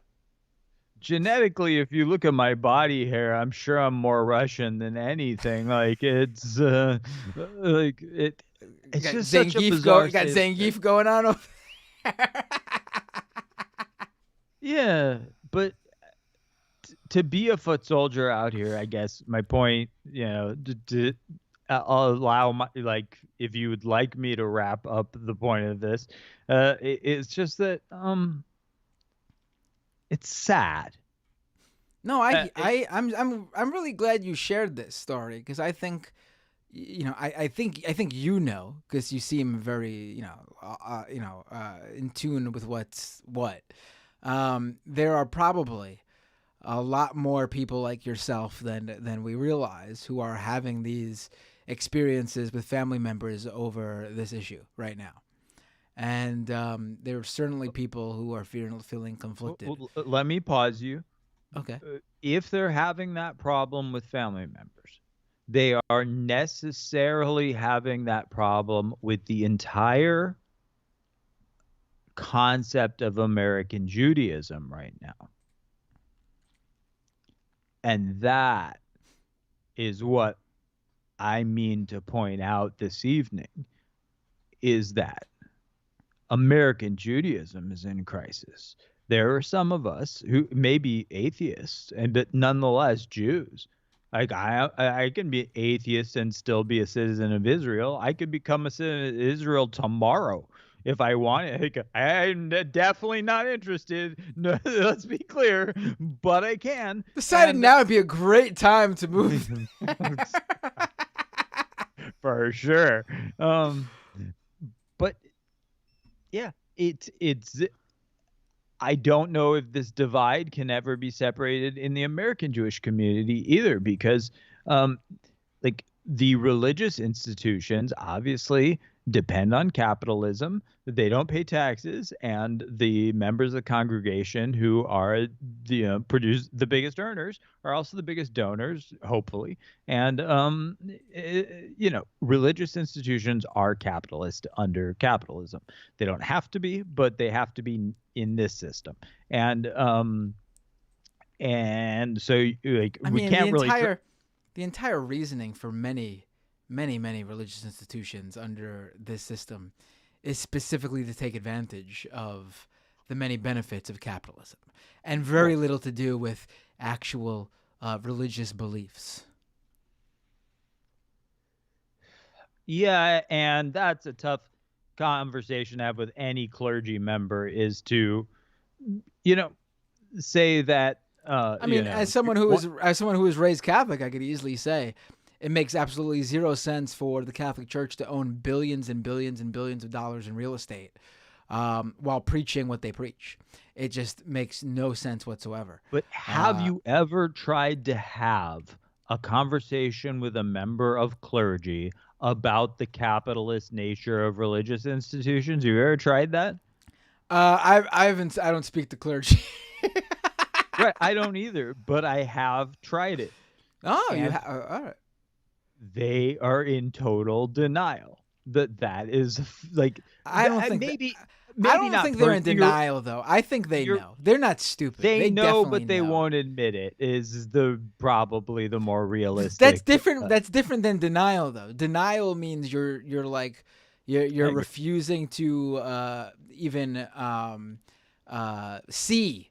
I think a lot of them see it, and a lot of them know what they're taking part in, and they're fine with it. Yeah, I think that's absolutely true, and they just Right. lie to anyone who questions it. It's just like many other examples we could cite. And this, I want to make this clear too. This is every religion. This is not any one specific one. Was in the United in a situation like the U.S. where you're provided tax shelter, yeah, I mean, obviously. I I'm mean, gonna, I'm gonna, I'm gonna, I'm gonna, I'm honestly, I'm just gonna start my own religion. I'll make it clear from the get go that the religion, it's gonna be in the name. It's gonna be the enrich Matt Binder religion, and I'm just gonna make it clear what it's for. And at least I'm not lying to you. well, I am Adam from San Diego, and I happen to live like 1 mile from the San Diego Mormon Temple, and my goodness, is that a architectural accomplishment of no purpose whatsoever except to glorify the Latter-day Saints movement. It's very bizarre. Yeah. And very, very And expensive. there's no long history there either. Like at least some religions can say like, oh, listen, that thing was built hundreds or even thousands of years ago, and that's why it's part of history. That's why it's still there. Like you can't make that argument with a religion that was created no. not that long ago. It is intended to be a symbol of prosperity. It's the exact like Mormons are the only proudly capitalist religion at the end of the day. Like they're Well, no, unabashed. there's that whole sect of evangelicals that believe completely in the more successful you are, the more God is Well, loves you. that goes back to Calvinism and the value of hard work and things like that. Yeah, you're right. That exists. I I guess before let you before this conversation runs out of steam and it gets awkward, I just want to say that uh, I think that we Jews of the left, who are probably mostly agnostics and atheists. They're not, I'm culturally a Jew. I was raised Jewish, but the food I ate was Jewish traditional food. My culture is Jewish. My values are Jewish. I just don't practice Judaism, but I have a Jewish voice. And there are a lot of us, including, Sure. the Chapo Trap House guys and the Blowback guys and the ton of people doing good work. But I think that those of us on the ground, I think we need to form a support network. Is I think what I'm here to say tonight, because I can't find it, man. I can't find. That's one of the things I've discussed on this show, and I've discussed with on episodes where I was with Michael, whether it was the Majority Report or whatever. One thing that religion does have going for it is it gives people a sense of community. Like that's the main purpose. Like people That's right. actually And being a do leftist gets you kicked out of the community. right. And like people who are non-religious don't I guess have that sort of system. I mean, obviously people have friends and stuff, but it's very different. Like the church completely takes over, and there are people who go to churches where like the church community is literally like a secondary family that they see every day or more than they see their own family. I definitely think that there's something to that, like a support system for people who don't feel like they belong to those others and aren't under the illusion that they need to that they're there for something else when they're really just there for the community. I mean, I wish people realized in religion that the thing they were getting out of it was that community, because I think that would be a lot better for them to understand that, because I think I think people would value human life more if they realize that. I mean, I feel like just in general, religion causes people to sort of just think they'll, whatever happened, like, oh, that I really do think a lot of people who are so blasé about Palestinian people, the innocent Palestinian people dying, is because they'll have they have an afterlife. I don't believe that. So I think it is truly tragic when anybody dies, no matter who they are, what they are, because that's it. That was their shot, and it was cut short, and there's nothing else.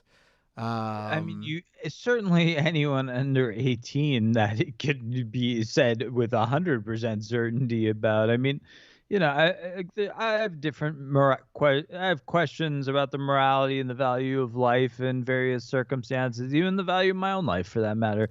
But we won't go into that. The value of life is like a very fluid thing, apparently, as Right. we've learned.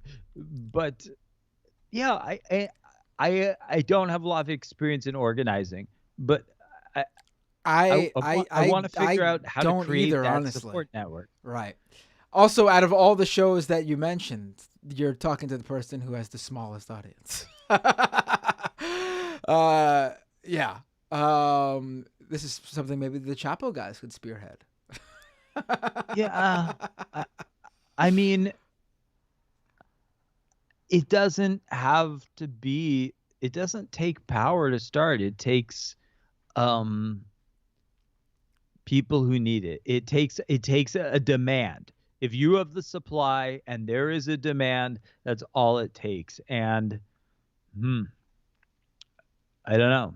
Maybe I'll have to figure it out myself. I guess it's weird. Also, I also make a lot of phone calls, but I'm not getting anywhere.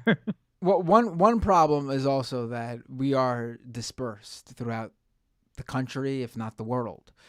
And the thing that the church has going for it is a local community.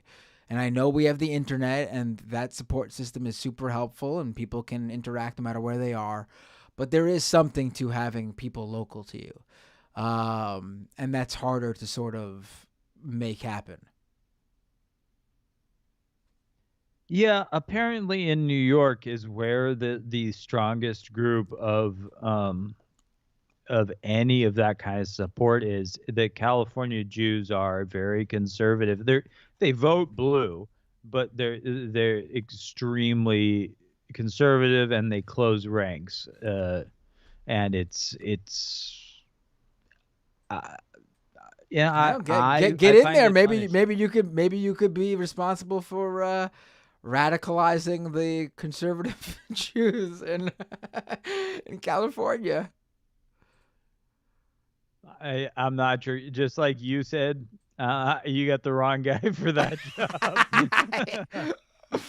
I hear you. Well, I hear you. it was a pleasure being your on the ground Jew reporter, and This was a really, uh, I think for some people educational, for other people entertaining, for some people both. It's a great call. Thank you so much. I really appreciate it. my Always a pleasure, pleasure. man. Left is best. Left is best. Take care.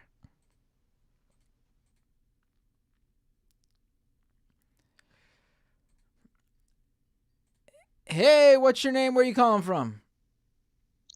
Oh, hello, Matthew. This is Robert F. Kennedy Jr.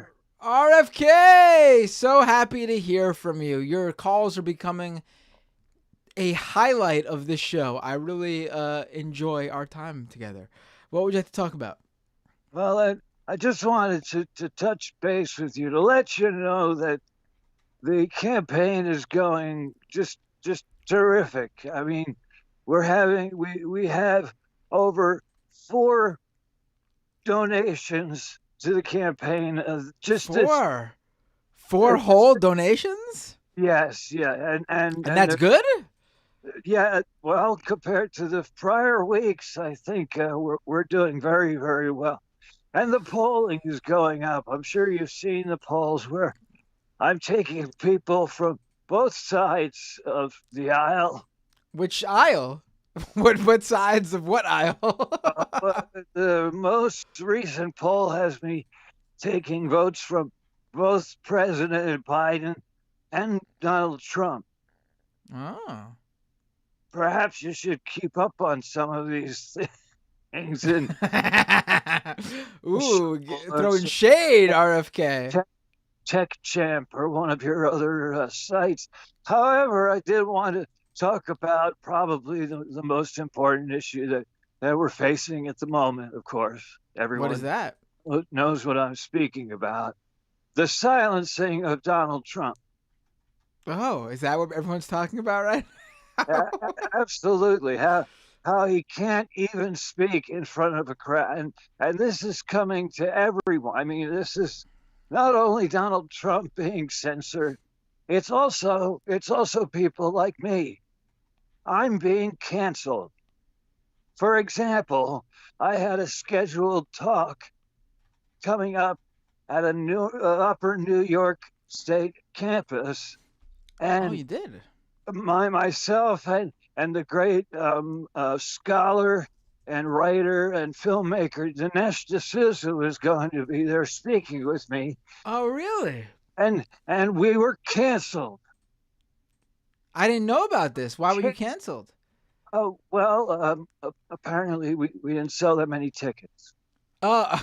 but of course it's still being silenced. It's still being silenced, and Americans all across the country are feeling this, and they're angry, and they want a leader who can provide a free, fair, open voice channel for people. Someone just like me. I hear you. I didn't realize you were canceled for not being able to sell enough tickets. I understand exactly what Dr. Jordan B. Peterson is going through. Oh, I thought you were. I actually prefer you going with Dr. Jordan B. Peterson. I thought you were about to bring up another doctor that would not have been appropriate for you to compare yourself to. I don't know what you're talking about. I thought you were gonna say Dr. Martin Luther King. It's been silenced. Doctor, hold on. Which doctor are we talking? Doctor. No, we're not talking about. We're not talking about witch doctors. What are you talking about? Matthew, please. I wish we could stay on topic. Now, President Trump, former President Trump, who I'm running against, is currently he's being tortured in the courtroom in New York City. I mean, he's having to sit there and listen to his former attorney invent lies about him and say things about him that aren't true and can't be proven simply by throwing a document in front of your face. I mean, he's being silenced in a way that we've never seen anyone silenced before. Right. Never seen this. Never and that's seen- why I'm running as a dependent candidate for president of the United States of America. Well, I wish you all the best. I really do. I'm looking forward to you to continue to draw support from the Next week we're shooting for 10 donations, and I mean a big red thermometer in my office, and we're going to be moving that up to the top when we hit that landmark goal of ours. It's going great, Matt. It's going great, and I appreciate your time. Don't forget to visit Robert F. Kennedy Jr. .com for president dash colon .com something. You know Okay, what it is, Matt. everyone should go. Everyone should go to patreon.com/MattBinder to give to the RFK Jr. campaign. I got it. I appreciate your time, Matt. Have a wonderful evening. Have a great have a great night, RFK Jr. Always a pleasure when you call in. All right, folks. I will take one more call, and then I will read the super chats over on Twitch as well, and then that will be this show.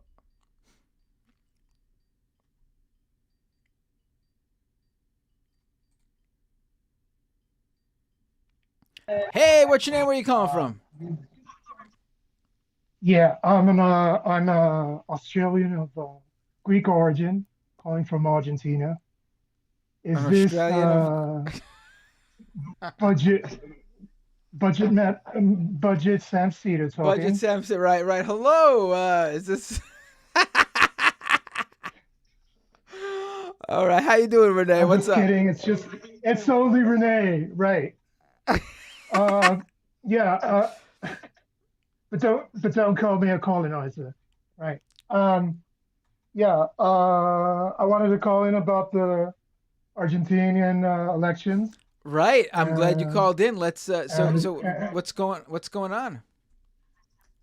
of course. I mean, I'm probably a better expert than the one that you thought was calling in. Um, yeah, basically what I thought about, like what nobody's talking about, especially San Cedar, and I wanted to give you like the head up, was that basically nobody's talking about the focus of well, we had this discussion, especially about the after mentioned person regarding Peronistas and how they're constituted and stuff like that. And basically, it's kind of like an amorphous political party because they're like a right wing and a left wing, and it's now like a neoliberal wing. So basically, um, uh, this person whom I'll call like a kind of like a boondock villain, since maybe nobody would recognize a reference of him being like a black exploitation movie villain, is coming from like a very like a yeah. There's some DNA of like Trump and things like that, but of course like responding to this like uh, against the Peronistas, he's kind of like more like adopting like the neoliberal fascism, with the Peronistas being like the more kind of like populist fascism, even though he's adopting right wing populist talking points. Now, regarding the Catholic Church, since you were like mentioning this guy even attacked like the Pope, because you have to consider that like within like South America, like Argentina was like a country where uh, the the the Jesuits took hold. And the thing about the Jesuits regarding, despite their power within the Catholic Church, they're more closer to aligning themselves with the local culture, and that gave them like a different edge and veer them more towards populism, and then later on to the theology of um, of liberation. So basically, the Pope, on top of like the whole like toxic nationalism, the Pope is a very Sorry. like important figure for Argentinians. No, you can cough all you want. Well, I'm listening to you and I interrupted you, so I wanted to No, but apologize. that's kind of like your thing, right? Interrupting me. No, it's really not. Go ahead. Um, I'm listening. This is interesting to me because yeah. So basically, for the Argentinians, he's just as important as like Maradona uh, and like the Falkland Islands. So Wait, who is this? basically, the I way wait, that I want to make sure I'm following. Who is as the important as current Pope Francis, Oh, okay, right. Pope Francisco, right? The current pope. So basically, yeah, the current Pope. So He's a he as had far like as this popes kind of go, like he's a pretty good pope as far as popes go. Like yeah, how no, I my mean ranking for Biden yeah, is, although yeah, I have my criticism lately with Biden, but yeah, but especially for South America and Argentina, like this whole like it gets into a very popular pope, and they treat it like a sort of like a football champion, like Messi and stuff. Oh wait, hold on one second, Renee. So Let me just basically, Renee, hold on one second. Let me just thank. It's got rated by Nina and Blue Lizard Guts. Thank you both so much for the raid over on Twitch. I'm currently talking to a listener of the show, Renee from Chile. He's given me an update on what's going on with the elections in Argentina. So take it away, Renee. Continue. yeah. Then later I'll talk a bit about Chile and like the parallels. So basically, like so basically, what happened with Wide Millet, this Boondock villain, uh, is like ranking a little below, and there's still a precedent for him to like advance in the following, like in the ballotage, which they call the kind of like elimination, kind of like voting draw, is that the second run, that that there was like a lot of participation of local Catholic priests and who are very important, like with charity works and stuff like that. That perhaps both you and Adam were kind of like rather suspectful of. It's because Catholicism is very wide, so there's like still like the very like close to um, the no one expects the Spanish Inquisition wing, like the Opus Dei and things like that, and the very capitalist with the Legionnaires of Christ and people like that. And there's this also kind of like left wing, kind of like populist. So they were running a very good campaign. They were like saying that the Argentinian people, the people, love Pope Francis, but Millet doesn't. Which side are you on? Or they would say like Millet is against Maradona, but the people favor the Argentinian people favor Maradona. Which side are you on? So it was like a very direct, like a very direct message that kind of like appealed to on the popular level, where despite everything, it's still like a very disadvantaged uh, part of the Argentinian society that Millet could have appealed to if given freer reign, because of like how the economic processes affect the people. And especially, I get the feeling that sometimes there's certain areas of society in Argentina which they focus more on the economy and whether or not they have food on their plate rather than human rights and stuff like that. Of course, you could say like basic human needs being met are human rights. Now, like Argentina at large, like yeah, the thing that's like different from United States is that they have like very guaranteed rights. Like for instance, they subsidize even public transport, like buses and the subway, and and especially in Buenos Aires. And there's like health and education. And as was like talking to Ren, even that is like, of course, it's not. There's even then there's like a problem within like society that, of course, like a guaranteed healthcare in a richer neighborhood is going to be very different than more marginal communities, as they call villas, within urban Argentina. And of course, compared to like poorer provinces with the richer provinces. sorry, the richer states versus the poorer states. And Millet wants to do away with that, of course, like go against, for instance, the subsidy against transport, and also like he wants to like institute like charter schools in a way, like competing them like within a market-based economy, like offering vouchers, like funding via vouchers, like kind of like receipts, where he would like promise like more funding to schools where have better results, and that creates like a whole avalanche and things like that. But curiously, the Peronistas are like fighting for this, both joining their left wing and their right wing, and kind of like saying, okay, these are things that Millet aren't is totally against, but these are things that are still a problem within Argentinian society. That, like for instance, indigenous communities guaranteeing like equal access to education despite it being and health despite it being free and things like that. And so yeah, there's a case of people falling for this populism.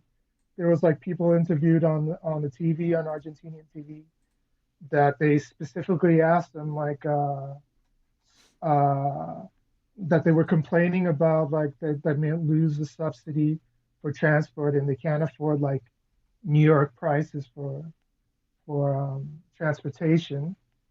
And then the interviewer would ask them, okay, so who are you going to vote for? And they would say like Millet, and it would be like, but that's against your interests. He's trying to um, uh, go against that, and it's not in your best interest. You can see like a repeat of that in other situations. So like a lot of things that like I think like on the majority report, people tied. I mean, it's important, but people tied like the value of the U.S. dollar to the Argentinian coin and how that affects. And if you can remember, like I talked about like how the banks practically issued a strike against the people and closed down accounts called the Corralito, and then Dr. Gus in Miami, as a Uruguayan, called in to talk about it.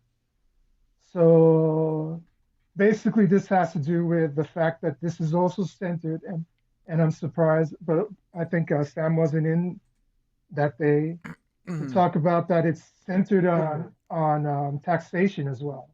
But just like in the United States, there isn't like an equal tax law where corporations and businesses and the wealthy are taxed on a somewhat parity with or proportionally with the middle class and the low and the poor and so on.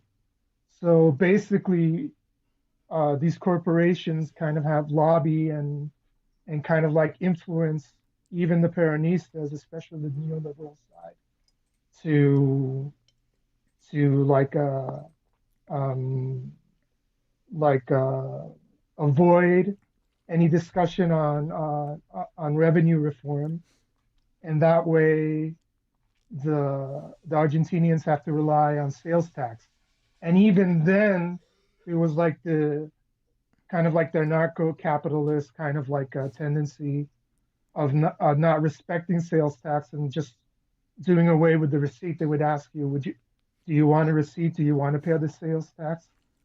And just use that as a sort of like a discount. So if you're promoting like social reforms and like social subsidies and stuff, how do you finance that if you don't have like a basic revenue system, shall we say, Right. including pensions and all that? So I just wanted to comment on that. With the Argentinians in their campaign have done what I've done, like as a meme for instance, when I argue with people on Quora, is that basically, speaking as a Chilean, I would like write I'm I'm writing to you from Argentina from the future, or I would make the comparison with Chile and say basically like you don't want to go down our market-based route, specifically regarding like education, pensions, but also regarding the respect for human rights. Basically, the Argentinians, what they've done is like mainly focused on like how a focusing on a market-based incentive for things such as essential guarantee for Argentina, things like health and education would bring about like a sort of social Darwinism, where it's more focused on acquisitive power rather than giving everyone like a sort of like a ground level, like an equal playing ground or something like that to the effect. So in the Right. case of Chile, I think there's a lack of that like direct messaging like the Argentinians have, but also there's like the disillusionment because as I was saying with Argentina with the lobbying and things like that, it's like that's where the corruption lies because basically where Peron gave like the workers like access to deciding on their political fate and giving them like a more of a say in political, like sort of like I also made the comparison with the United States, how it started with the founding fathers uh, that was mostly wealthy landowners that had a say, that who had the right to vote. In the case of Argentina until Peron, that was also the case that it was mainly the wealthy landowners who had um, say in Argentinian society, specifically coming from um, I mean, even being like they could be even foreign, like Welsh or English, and yeah, basically like in Chile, I think with caste, there's also like this kind of like revolt of a state, like their like mistrust of even the left that have even the communists have like embraced neoliberalism, as I've mentioned. Like in the case of Israel and Palestine, the left here in Chile have like supported basically Israel, like especially in the case of like the attacks on October 6th and like condemning it and really not having a say regarding the bombings and stuff like that. That's mostly has come from independent citizens and what I would call like the people on the street. So, or individual voices within leftism, and including the Communist Party, and maybe for the anarcho-libs in the audience, maybe among anarchists.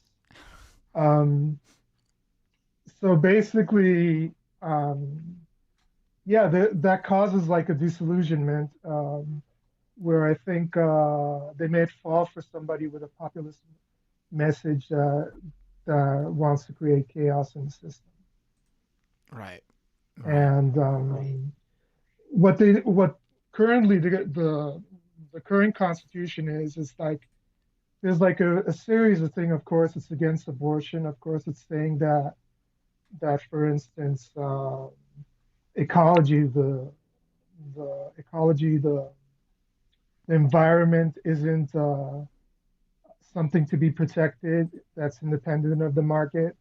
They're saying it's practically uh, an acquisitive. They give it an acquisitive value, something that's that participates in the market, that is like a purchase good or something. But the way they trick like the common voter is that they leave like an Easter egg where they say like that by the way what's it called in the United States like a basic like home tax, a property tax. they would like give it like they would like either erase it or give it like a rebate and kind of like try to appeal to the middle class that might be suffering from an economic downturn or something like that in order to entice them to approve the Constitution. They call it like the constituency that says like, okay, do whatever you want. I believe in like human rights and stuff like that, but don't touch my money. Right. Right. Right. Okay.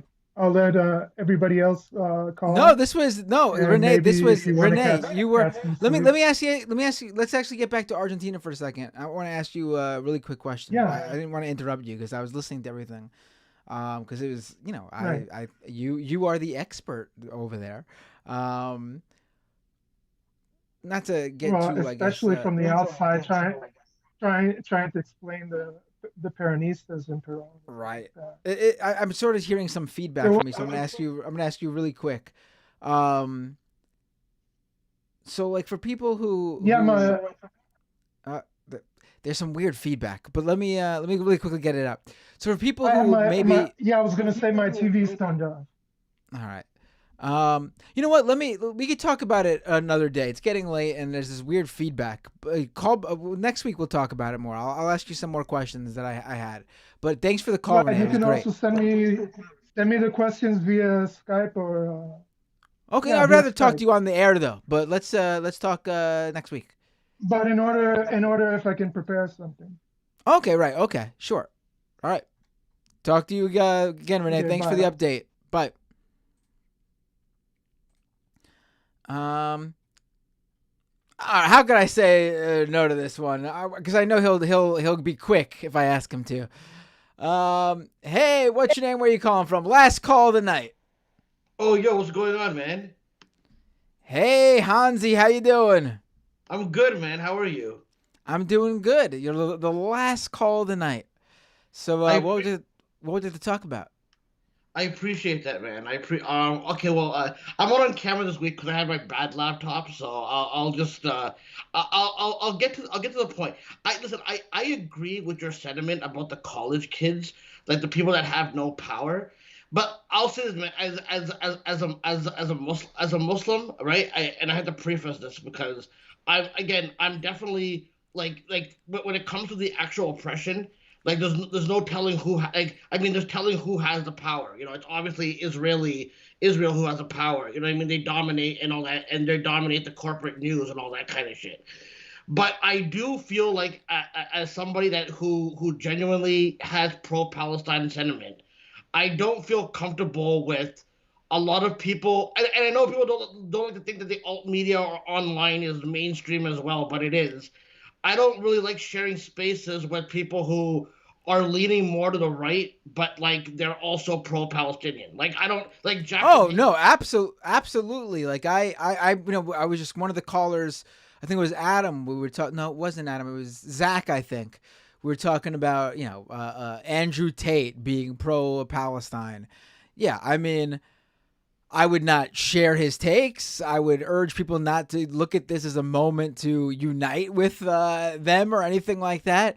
Their reasons for supporting Palestine might not even be aligned with even them caring about Palestinians. It's truly self-motivated or whatever their reasons are is different from our reasons, which is basic, caring for human life. You know, but no, Go ahead, no, no, Hansi.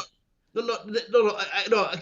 Thank you for saying that. No, I thought because the thing is, like, I understand there's like back. Like the thing is, it's like like what's complicated. But it's not complicated about who's the aggressor in the situation for the last several decades. Like that's not up for debate with me, right? So like the thing is, so when people who say they're on the left, like are not like focusing on calling out some of the bad. Like, I mean, you're doing a good job, but if we're like for example, okay, I believe like a lot of people on show like for celebrities, for example, I don't take their cosign of either side like with a grain of salt. Like for example, I know I personally feel Chappelle is going more with the people who he hangs out with, Joe Rogan and Elon Musk. I what they call like, and I don't like his anti-trans rhetoric. I don't like where he's going with that. Like you know what I mean. So when he comes out as pro-Palestine, like I can see people on the left going, "Oh, well, I'll give Dave Chappelle." It's like, yeah, okay, fine, that's a cool sentiment. I agree with what his sentiment fucking says, but I also wouldn't put my eggs in the basket for any celebrity, basically. Like, you know Oh, what I right. mean? Absolutely. No. Yeah.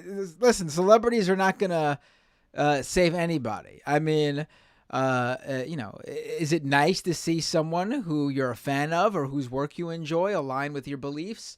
Sure. But I mean, that's all that is. It's not going to do anything, especially in a situation like this. Like maybe on some sort of domestic social issue, their voice will have some sort of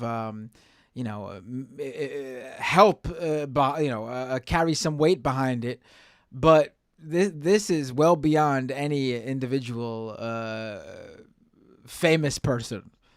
Yeah, no, definitely. Just because I personally believe because like there's a portion of show business that is going towards more fundamentalist beliefs. In my personal opinion, I just look at to me celebrities I'm not saying we should worship them at all, but there is a thing about if I look at if I look at the world that we live in, like The Boys.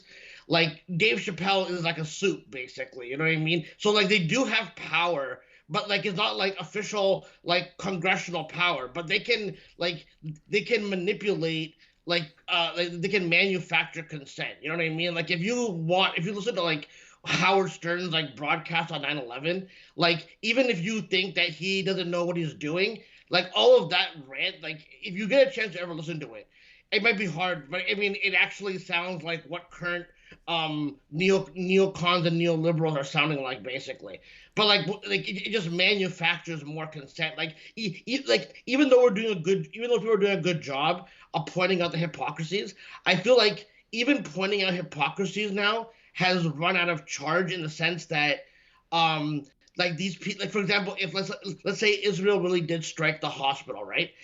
The fact that they're going to use engagement, sports entertainment tactics to make money off of like going, oh, was it us or was it not us? And it's like they're like, not only are they committing horrific acts, but now people are profiting off engagement, of playing with our fucking emotions. Like that's the part that really fucks me up. That's why you can't ignore the online stuff, because the online stuff is now a new establishment. Online, the mainstream media that exists is always to dunk on the mainstream media. And I'm glad that exists, because the mainstream media has been shit for so fucking long. Like their coverage of Iraq and all that is the reason why I stopped listening to mainstream media and went strictly to alt media, because I felt like what they call they're responsible for millions of people that have died on both sides of like the Iraq Oh no, situation. they helped manufacture that. I mean, the war. I mean, it wouldn't be possible without the media reporting the Bush administration's lies.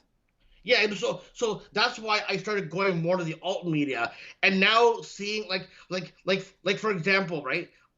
Someone that I used to really respect was like this girl Brianna Gray, Joy Gray, whatever.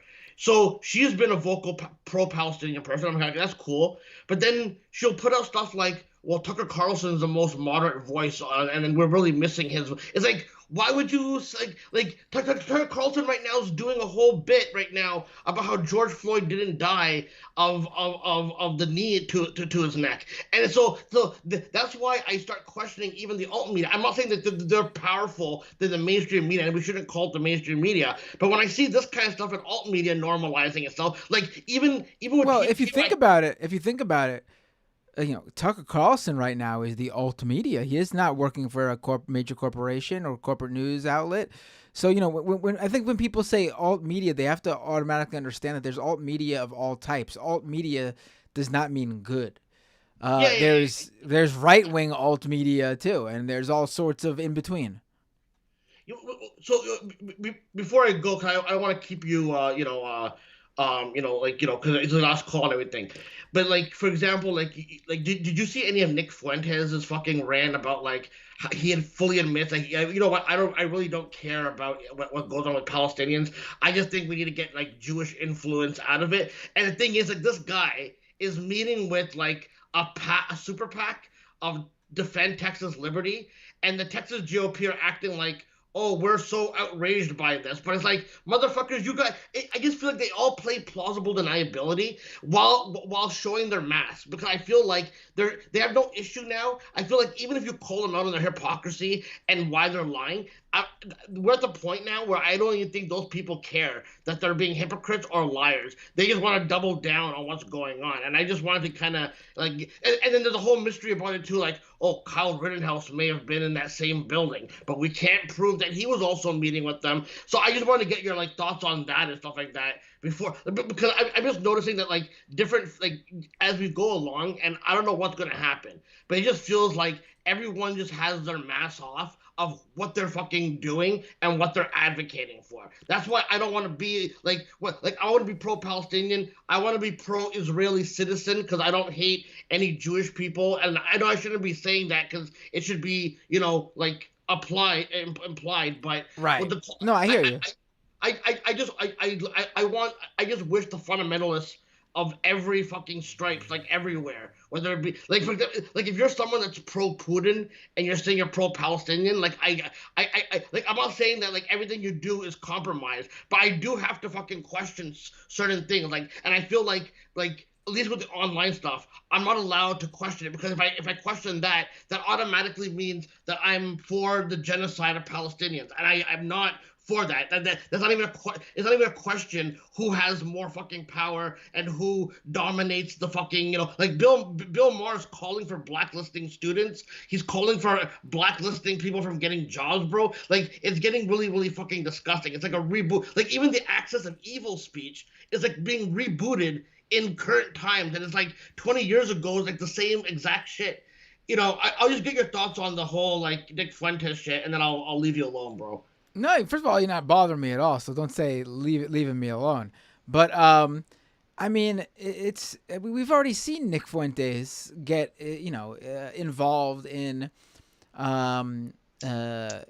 involved with, I should say, literally sitting Republican congresspeople. I mean, Marjorie Taylor Greene spoke at his big event not too long ago, and they embraced. And he's what's the guy? The really weird Republican from Arizona. He's the dentist. I'm forgetting his name. Having a mental block. It's late. It's after midnight here. But he's a big fan of Nick Fuentes, so it's no surprise. I mean, that's what's so amazing to me, that like the alliance between the far right in the U.S. and the far right in Israel. They're so happy to point at anti-Semitism where there is none, or find anti-Semitism with some loser like nobodies who have zero power in anything, just people on the street, but totally cool with literal sitting politicians who are open white supremacists, which, again, white supremacy is fueled by anti-Semitism. I mean, it's the main thing that drives it. I mean, I don't know. I've spoken so much on it. I don't know what else to say other than the fact it's clear. I just want to make it clear to people, like, again and again and again. The Israeli government is a far right ideological party. There's no other way to look at it. And if you wouldn't stand with Putin, if you wouldn't stand with Trump, what are you doing standing with Netanyahu? You feel bad for those innocent civilians and their families, of course. Stand with them, who literally want their government to focus on getting their family members back, which should be the focus, and it's not. Like, You know what's there's no way to look at this and say to yourself that the Israeli government's doing the right thing here. They're not focusing on the hostages. They're taking out their retribution or revenge on innocent Palestinians. And they're only fomenting more hatred coming their way. And when that happens, who's going to feel the effects of it? Once again, Palestinian civilians and innocent Israeli civilians. I mean, it's just creating more of the same. And only one side here has the power to stop it, and that's Israel. you know what's you know what's weird about the hostage situation? I don't know. Did you ever watch the Pat Tillman documentary back in Yeah. the day? Yeah. Okay. Do you remember one of the key moments in that documentary was focused on the whole rescue of Jessica Lynch and how like there wasn't like they weren't like completely telling us every single thing to kind of expand it. They could have done it sooner or something like that. And I feel like the same type of play is kind of being run here where like Netanyahu could get him back in a second without killing anybody. And to me that's not a question. And so to me it's like I mean, the hostages are still alive. As far as we know, there are hostages that are still alive. I mean, I don't know if or how many were killed by Hamas or other groups inside Gaza, and we also don't know how many, if any, were killed by Israeli airstrikes in Gaza. But there are hostages that are alive, and they're alive for a reason. And as far as we've seen, I don't know what their play here was, what they were thinking, what the goal was here in terms of taking these hostages, but they've certainly let a handful of hostages go with seemingly nothing in return. It seems like there is an opening to come to some sort of arrangement to save those hostages, and all of the hostages. And from there, I mean, if I was in power here, I would look at this as an opportunity to cut some sort of deal, relationship with, I don't know, I guess the Palestinian Authority in West Bank or something, and then come to some sort of solution that creates an official that ends this occupation, creates an official territory, official country for these people who are basically living in occupied land. And from there, you could easily win over at least some minds who will probably give up whoever in Hamas you're specifically looking for. I mean, again, people, I always stress this, like, we went to Iraq and Afghanistan for nothing. For nothing. Yeah. In terms of what our goal was to hit the people who caused 9/11, we didn't do that. To get Osama bin Laden, we found him due to intelligence, building relationships, and somebody delivered to his compound in Pakistan and knew the people to get in touch with to get that information to the U.S. I mean, I promise my family wasn't hiding them. I'm from Pakistan, so. No, it's weird though, because bro, I as a Pakistani. I mean, that should have been like the ultimate lesson there. That, like, we got Osama bin Laden through intelligence built through relationships. I mean, that's where you get information. That's how you find out things. You want to know the location of specific people, you build relationships with people who can possibly know or know somebody who knows. I get you, man. Listen, thanks for taking my call, bro. Just before I go, just if I want to put a wrestling comment there. With the I don't know what your relationship with this company is, but what do you feel about TNA coming back, bro?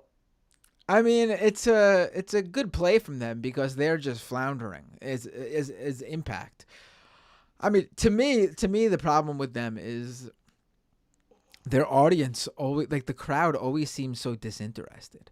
I don't know if it's like the TV taping audience, because for a long time it was like not even just like, wrestling fans. It was like people who were at like Universal Studios were able to go see a taping. And so they're not going to get into specific wrestling related stuff. They're just there for a live taping as part of their vacation. To me, that's always been a real detriment to them. But creatively, they've been doing, like, I guess you can say, like, I understand that they're in a position now where they're not like as lively they used to, but I'll say creatively, I feel like they do a lot of cool and neat stuff that I think they found their niche. So I thought they were already kind of like in their stride doing the Impact. I kind of think it's going back with the. I mean, listen, if it gets more eyeballs on them, maybe, I guess. Like NWA got a deal with CW, so I mean, like, anything is possible with like a bigger fucking recognition. I can't believe I mean, listen, NWA and Impact, they probably have a better women's division than WWE and AEW. Not the talent wise, but like at least creatively. You know what I mean? I don't know if you still watch NWA or not. No, I haven't watched them in a long time. Oh, I watched like a few episodes, I think, on like YouTube when it was on there. They made Tyrus. I know that. That's what made me stop even caring. I mean, it was ridiculous. Yeah. So they got EC3 as a champion, which is like a step up basically. But I don't know. I just wanted to ask. I mean, EC3 is certainly a step up from Tyrus, but is he a overall step up? But it sucks because the buzz that MJF and the Miz had, EC3 had that for a bit with his act in like the 2014 2015, and I can't believe how much he fucking fell off from the initial buzz that he did have with the internet. You know what I mean? I don't know. Do you think that and the last question, I promise, with Will, what would your play be if you're Will Ospreay, because he hired Barry Bloom and he's about to get a bidding war? Would you opt to go to WWE, or would you? To me, promo wise, he should go to AEW. But that would be my last question. What do you think Will Ospreay should do? I think him specifically, he should probably go to WWE. He will. I don't know, actually. Maybe I guess that's what I would do if I were him. If you needed to build recognition, you go to AEW, and maybe even feel like your style fits AEW in the long run. Period. I mean, to me, I think if you just get signed to WWE and even wrestle just a few matches on air, you don't even need to like want to work there for a long time. You just get like an aura around your name that you can obviously charge a lot more for bookings, get a much better deal with other companies. Like just being able to say former WWE superstar, just really like puts your name over the edge. Do you know what I mean?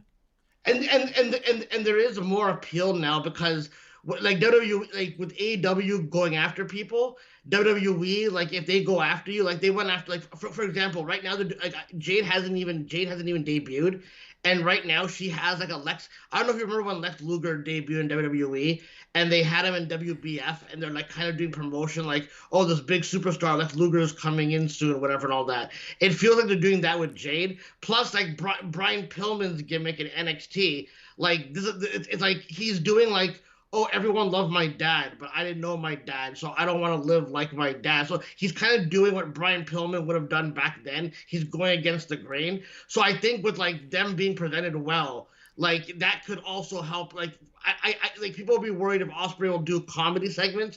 I bet you any money if he goes to WWE, he's gonna be doing like top of the line. Like he'll be with Roman Reigns, Seth Rollins. He'll be the top. I feel like they would give him a pretty close treatment to what they. I mean, not exactly the same, but closer to like how they treated AJ Styles from the get go. Yeah, exactly. Like they treated him huge from the moment he stepped in, which is not what they do with everybody. So, all right, Hansi, thank you for the call. Have a great night. Yeah, you too, bro. Dude, sorry for keeping you on this long. No, always a pleasure.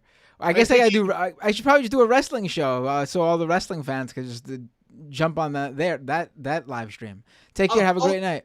Peace out, bro. All right, folks. Let me read the Twitch and YouTube chats, and then we're done.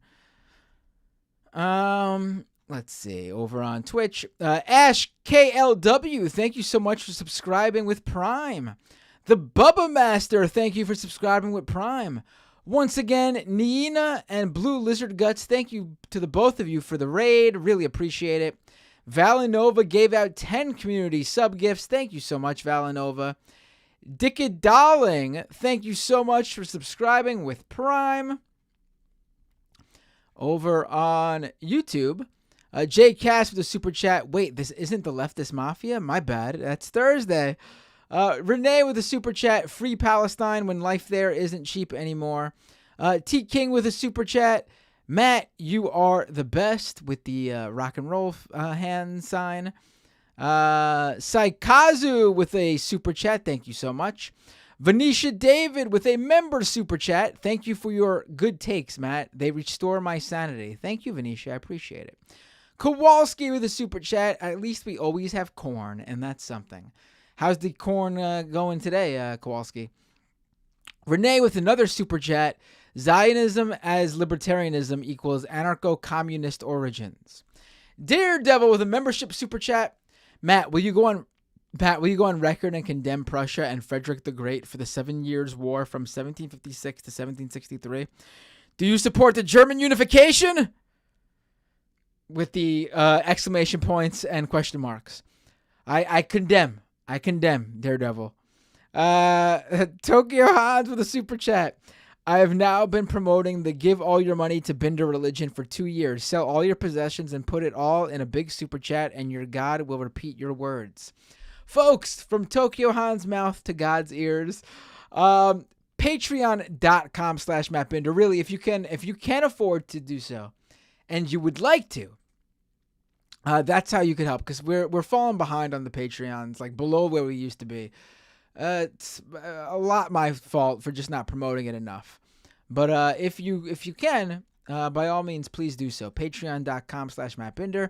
I will be on the Majority Report on Thursday. I will be on Leftist Mafia on Thursday. Who should I rate on Twitch? Who's on right now? Who do we got on right now?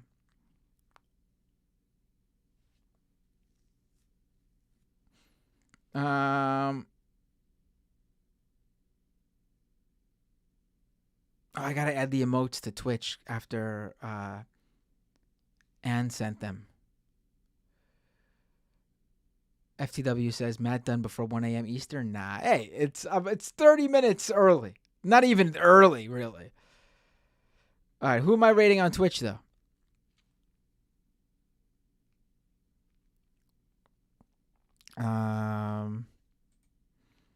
I see Frogan's on, Mafia Jinx, Amy EC3, Hamozy Goat, USA Hole.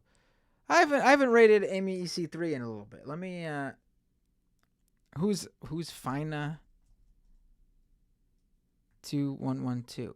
Whoops. 2112. Who is that though? And they're streaming a game right now. People are wanting to probably watch equivalent stuff, you know. I'll raid them next time, okay? Let's do Amy EC3 for tonight. All right, everybody. Take care. Have a great night. And I'll see you all next time on Doomed. Patreon.com/MattBinder.